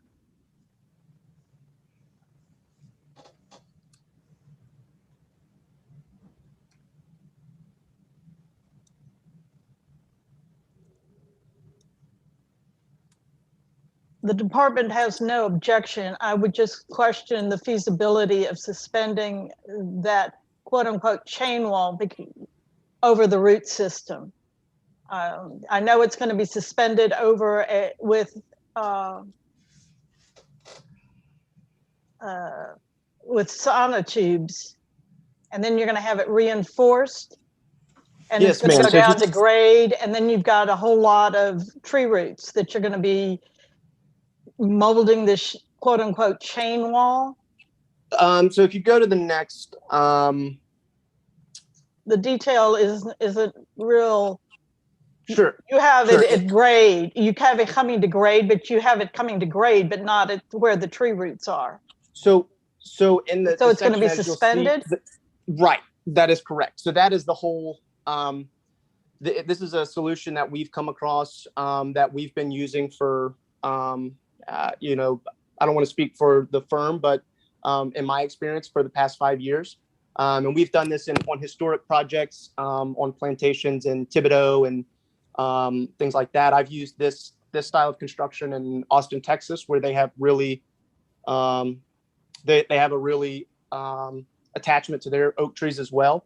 And so the system is essentially, it's a sonotube foundation that we would locate not on the main lateral roots. And we can span approximately 20 feet with a concrete grade beam. You know, this Between the is not a sonotube. correct. So footings. the sonotubes would be placed, and then there's a beam that floats above that would never touch the ground or the roots. Now, the goal is to keep a top of the chain wall, so to speak, the same dimension, but the bottom would jog up or down to accommodate those root systems. So the whole idea here is that we're trying to be very selective in where we can place these things, understanding that we have a large leeway in terms of the span that we can make with steel and concrete. You know, but to your point, it is a very expensive system. But you know, with that being said, you know, the hope is that we're doing everything in our best interest, and from a constructability standpoint to maintain and preserve the long-term health and viability of these trees. And we appreciate that. I just think that DPW should review the constructability of the fence and whatever other Absolutely. information Absolutely. they may Yeah. have. I also want to point out that the letter from Bayou Tree just states that efforts should be made to extend the perimeters of construction away from the root systems. He doesn't say to go into the city's right of way. He says to take the fence away from the roots. Okay. I think we're also going to need to see some kind of plan set showing your actual construction of the sidewalks, slopes, cross slopes, running slopes, etc. So I guess one thing we were trying to understand is but before we move into a level of construction effort, we wanted to understand what we're even proposing is up for discussion. Right, but we don't have the full proposal. I guess we're trying to understand that we don't want to chase down. You know, we don't You want to say you're chase down a proposing to drawing redo set the to then throw sidewalks, but away. I don't see any sidewalk plans. So we would like to see the full proposal before we start saying yes or no. The proposal you're showing, yes, does show the fence, the property line, but it doesn't show anything about reconstructing the sidewalk.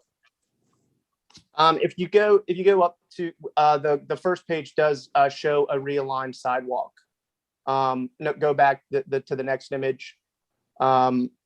Which sheet? So, right, this one here. So you can see that we've realigned the sidewalk and shown a new alignment with dimensions roughly. Now we're just getting this to conceptual level for, you know, an approval. Understanding Paul, that is that it's sheet 3?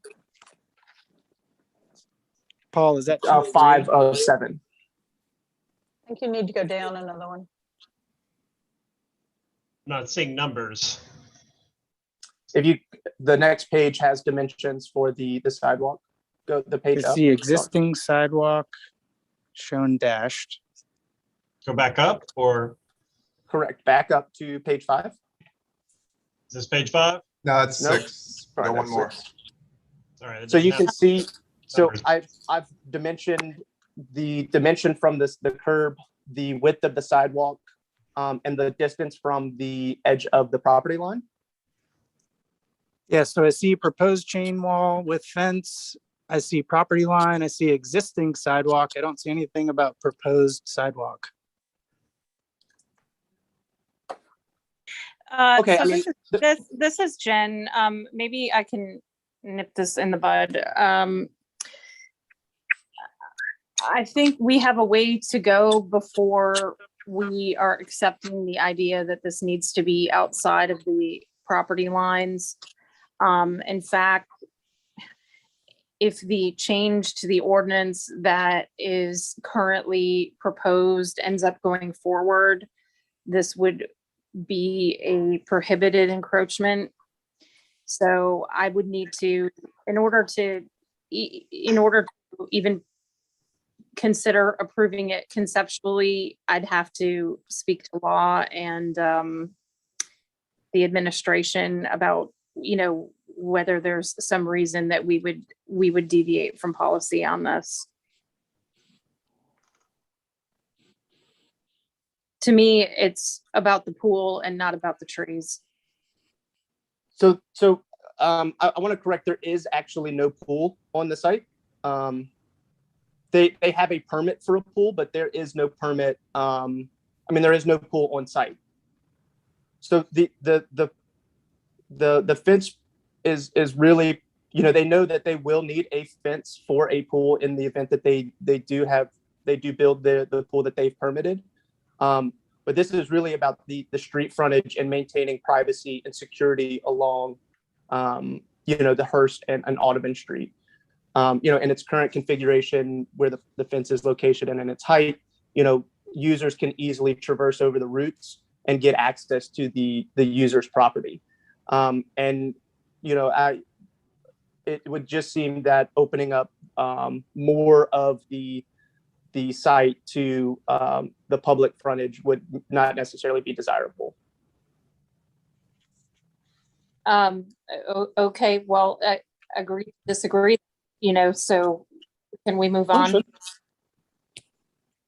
So Jen and Paul, what additional information or members of the PSC, obviously you want to see a further plan for the sidewalk, which is noted. And I think we'd need to see something from the arborist that says not just the roots are in danger, but the roots are in danger and there's no way to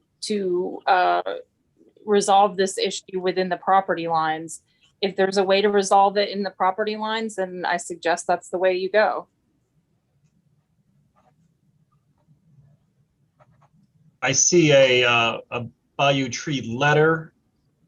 Is that something I should pull up, or is that not addressed? Chris just read from it. It Okay. say anything about the property line. Okay. No, it's silent on that, but we can certainly address it. And Jennifer, this is Scott Dunbar. I'm the homeowner. To sort of Everybody address, mute your wish to perform these responsibilities have a heating condition which prevents this is the homeowner, Scott Dunbar. Can you guys hear me okay?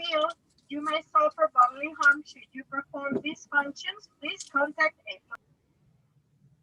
a Can you guys hear me? This is Scott Dunbar, the homeowner. wear a mask over the nose and mouth at all Can hear you. times throughout the We flight. can hear you, but there's a whole background, and I'm not sure where it's coming from. Cases require even Sorry about that. I'm on an airplane right now, boarding. you have received I apologize for that. vaccine Just to address the issue of the fence and whether it can be placed inside the property line, one of the major issues with that is there is a fourth oak tree that's not on the property line, but those roots are also confluent inside the property line. So there are no feasible options, unfortunately, to move the fence inside the property line. So the only feasible and viable option to have a fence is to move it into the, with the city's help, to move it into the right of way. We're really looking for a win-win here for the city and for the right of way, and for us just to have a fence for privacy and security, the normal reasons people have a fence. If we could move it inside the property line, we would. It's unfortunately not possible. The confluence of the roots moving in towards the property, they're much more confluent and densely aggregated on the interior side. And Blair mentioned this, they have accommodated the sidewalk. So by accessing the public right of way, even a marginal amount, it enables us to dig posts and construct the fence that Blair mentioned. So certainly if there was a feasible solution, we've been working on this for a long time. There isn't another feasible solution, unfortunately. We've looked at a number of options, and we're sort of asking the city to help us reconstruct the sidewalk. We want to do that in good faith, to restore the public right of way and provide the security and privacy that a fence would provide. And with your help, this is kind of our only option. And I'm happy to get that in writing from Scott from Bayou Trees. He's, through a considerable amount of time and energy, we've done a lot of work to preserve the trees. And that's always been our number one goal. The trees are magnificent, and their health is in danger. And that's why we bought the property in the first place. And it's why we've spent as much energy as we have to preserve them. So anyway, that's sort of the emotional appeal here. Is there is no other option for us in terms of relocating the fence to the interior of the property. I wish there were, and I think we're kind of coming to you guys as a, this is our best option to save these trees and provide just the modicum of security and privacy that we need, with just standard fencing.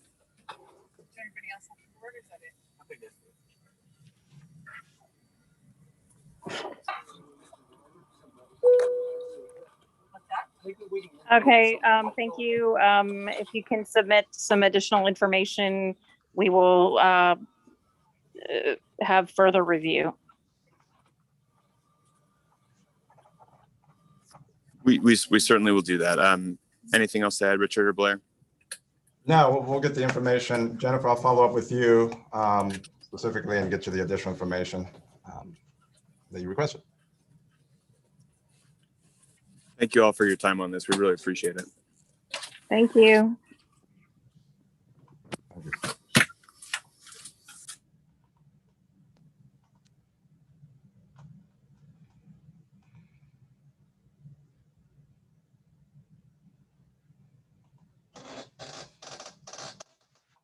Move on to our next item.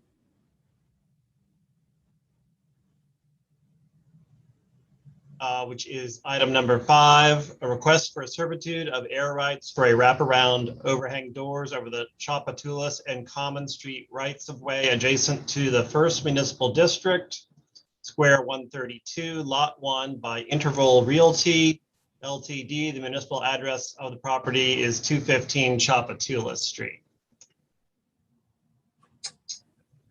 Hi, Paul. This is Ashley from Real Estate and Records.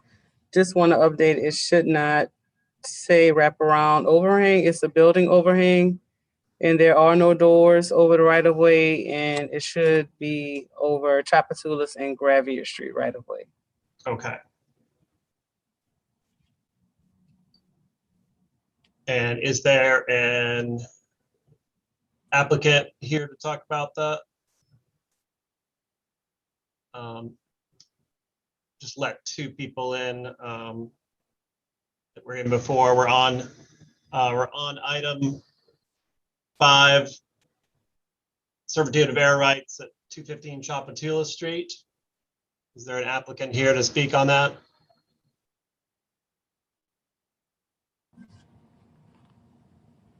It doesn't sound like they're here. Okay. Do you know the name of the person? Is this Milwaukee?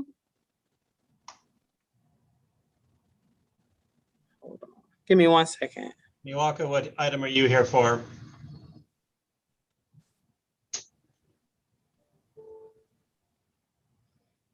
Hello? Milwaukee, what item are you here for? Number 6. Okay. We're on number 5, so. Yep, sorry.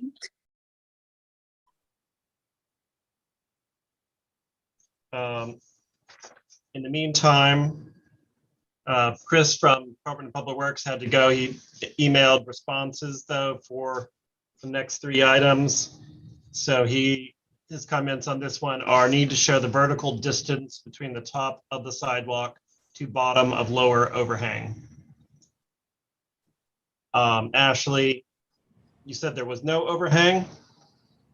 The building overhang. Building overhang. So Chris's comment is still good then. Yeah. Can you forward that email to Yes. me? Okay. Just real quick, I'm confused on, which is not unlikely here. The two plans don't seem to match up.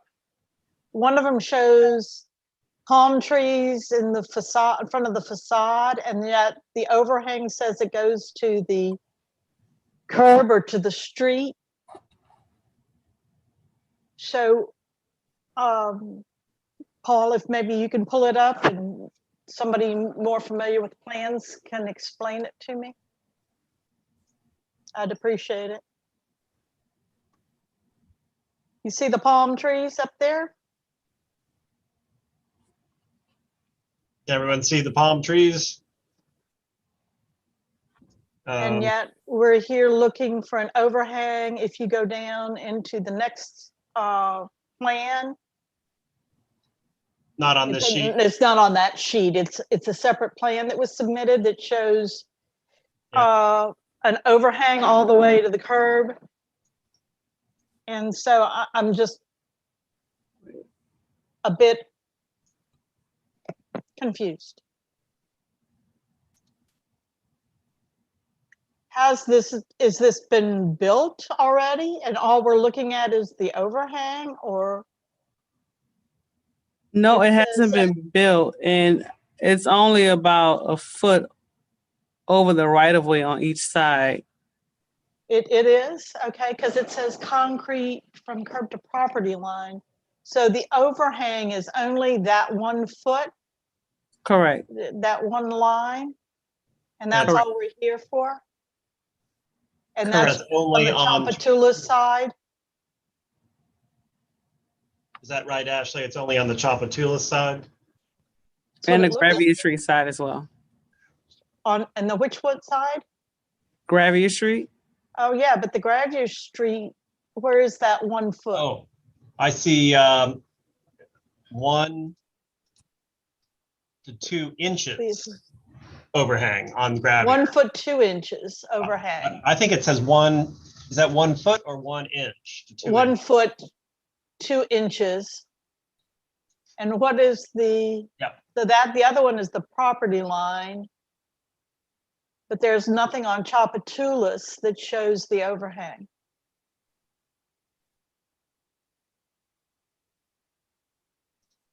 Because that solid line looks like it is, It's I think in this box here. but yet it's showing the property line. The property line right there, is that my cursor or your cursor? Must be my cursor.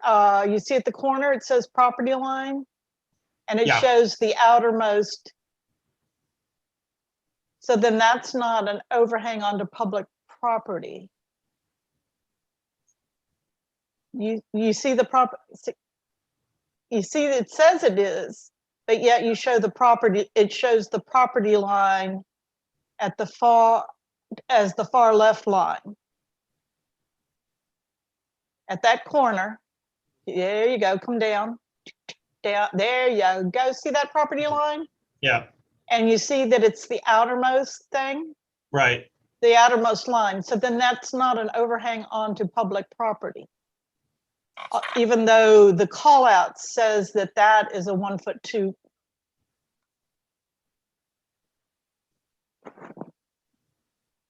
I'll give you the one on the Gravier Street side, but it's very strange on the Chapatula side.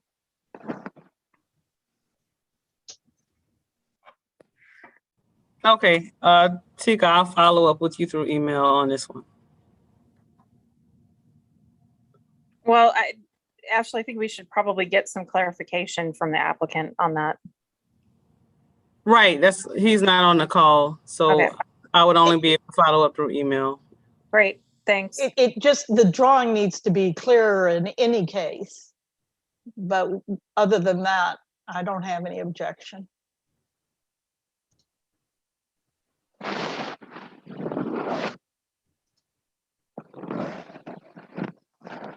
All right, then.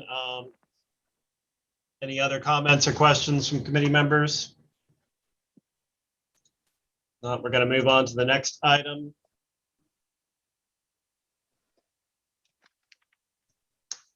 Item 6, consideration of a request for a servitude of air and ground rights for a balcony over the LaSalle Street right-of-way adjacent to the 4th Municipal District, Square 333, lots 2 and 3, by Dewdrop Inn Revival LLC. The municipal address of the property is 2836 LaSalle Street.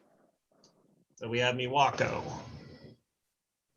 Yes, we are working with SHPO for this project along with HDLC. So we're trying to restore the original balcony, 1938. So the balcony is sticking out to the property about a little bit over 3 feet, and there's no conflict of utility. So we would like to get the approval, and also the balcony is 10 feet clear from ground. So the balcony is sticking out about 3'6".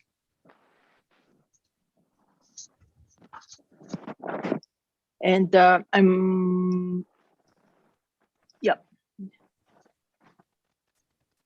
So the comment from Chris from the Department of Public Works says need to show the dimensioned profile view of proposed balcony. Dimension profile, like the kind of sections and elevations.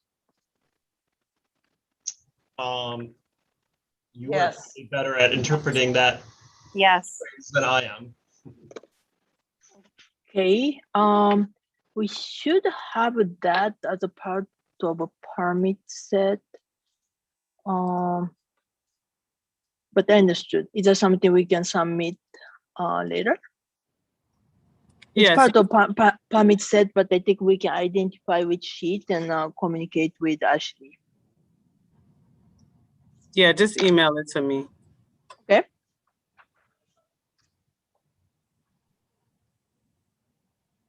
All right, more comments. Tika, I see there's some trees here. Right. Yes, We've been Parkways working has with. worked with the architect. Yep. On those trees, and so we're fine with it.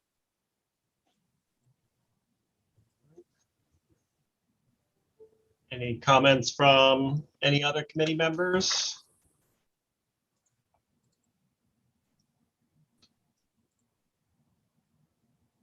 All right, we're going to move on then to the next item.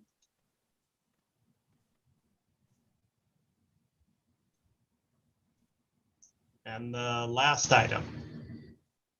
Request for a servitude of air rights for awnings over the Magazine and Julia Street right-of-way adjacent to the 1st Municipal District, Square 161, Lot A2 by 801 Magazines LLC. The municipal address of the property is 801 Magazine Street. Is that you, Laura Rutledge? Yeah, I'm here representing Felicity Property, who's the developer. And it's their fabric awnings that we're hoping to install for shade purposes only on both sides. And yeah, those are some of the drawings. Yes. Here, let me close the door. Sorry, 1 second.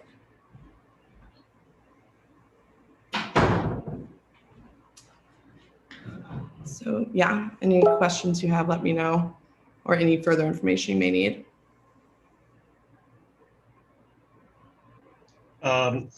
Comments from Department of Public Works on this, similar to previous comments, need to show the vertical distance between the top of sidewalk to bottom of proposed awning. I have that measurement, but I can also have that added in, but just if it's helpful. So the top of the awnings mount at 13 feet above the ground directly below them. That would give a 9 foot and 8.5 inch head clearance to the ground. Just FYI. All right. Yeah, I think it'd be helpful that if you could add that to the drawings and email them to Ashley. Okay. And those awnings are fabric, you're saying? There's Sumbrella. Let me tell you what they are. I have to look. Okay.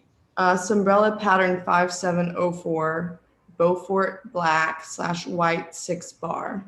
Oh, okay, and that's the brackets, or there's brackets you call it? What Yeah, are they going? they're aluminum tubes from what I understand. So they like hold it out. So they're solid metal and then fabric. Just the metal to hold the fabric, you know?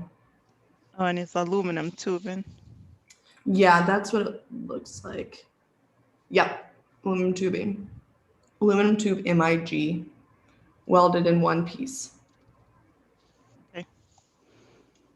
And they're going to do a painted finish, I guess, on that. This is Tika Hartman with the Department of Parks and Parkways.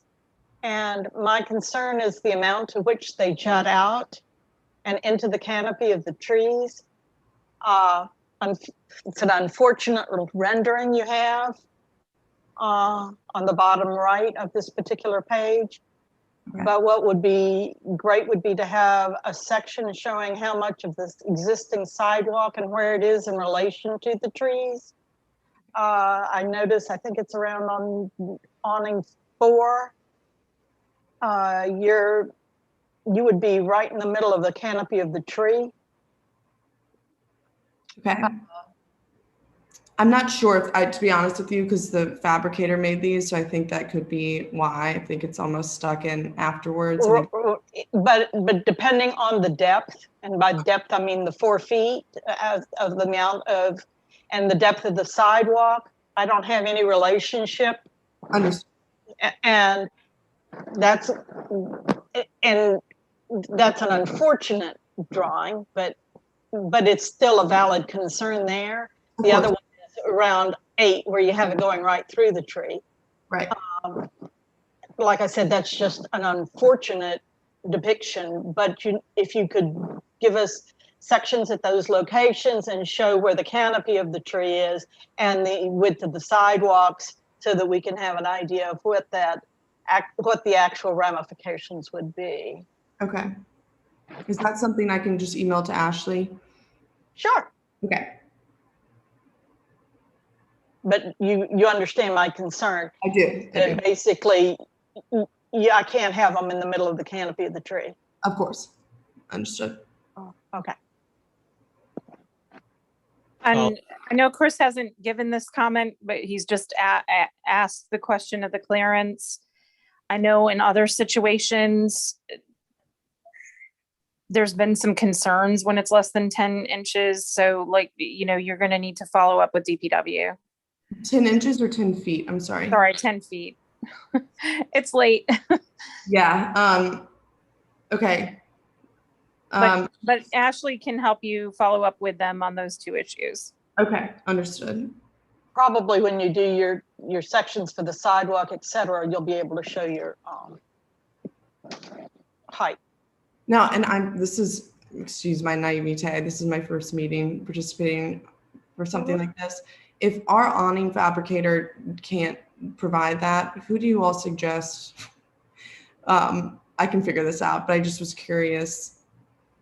Is this the work of someone who does like just architectural drawing, or? Yeah, maybe? typically come from the architect. Okay. Thank you.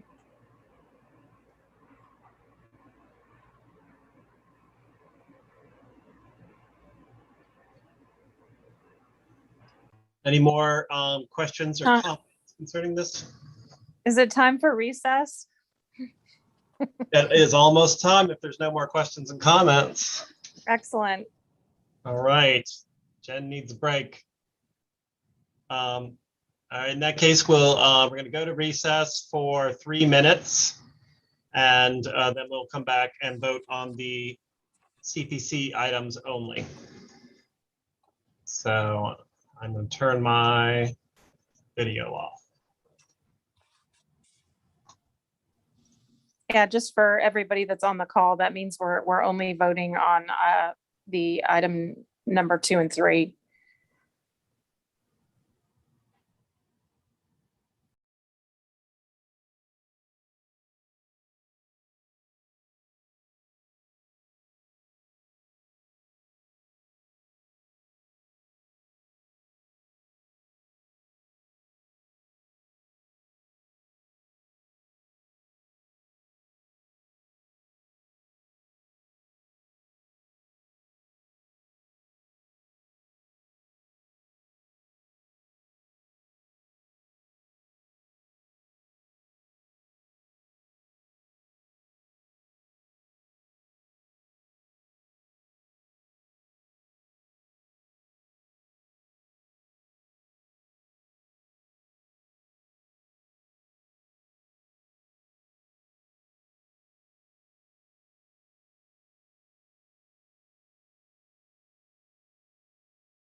All right, we're going to call the meeting back to order. There are no public comments on any of the items. And I'm going to reconfirm the committee membership that is present. There is myself, Paul Kramer with City Planning, Jennifer Kretschmann, Real Estate and Records, Tika Hartman, Parks and Parkways, and LaJoyce Steeb, Sewage and Water Board. So we have a quorum. And the first item for voting is item 2 on the agenda. Consideration of the disposition of a movable property by the city consisting of whatever right, title, and interest the city may have in one, the Audubon former Chestnut Street public right-of-way unconstructed, bounded by Leek Avenue and the low ordinary water line of Mississippi River. Two, the Broadway Street public right-of-way unconstructed, bounded by Leek Avenue and the low ordinary water line of the Mississippi River. The Pine Street public right-of-way unconstructed, bounded by Leek Avenue and the low ordinary water line in Mississippi River. And four, the Lower Line Street public right-of-way unconstructed, bounded by Leek Avenue and the low ordinary water line of the Mississippi River. I think we would also add to that the other paper streets that were mentioned during the meeting.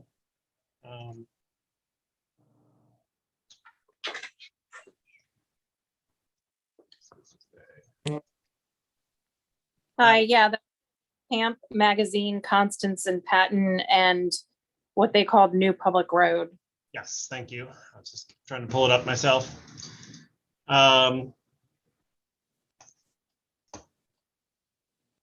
Is there a motion or discussion? So we're going to need on this one a detailed survey showing all utilities. And I think also the clear property line between the BSO property and the adjacent properties. Correct. I mean, if it doesn't offend Tracy, I'd like to make a motion of no objection, subject to further review by CPC, Real Estate and Records, Sewage and Water Board, Entergy, and DPW.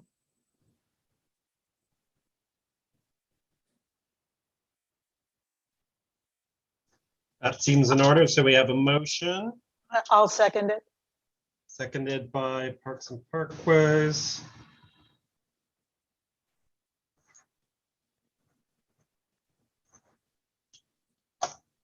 I'll do roll call vote. City Planning, yes. Real Estate and Records, Yes. Parks and Parkways, Yes. Sewage and Water Board.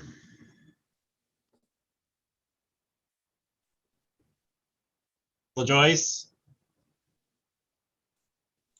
Oh, yes, I was on mute. I'm sorry. thank you.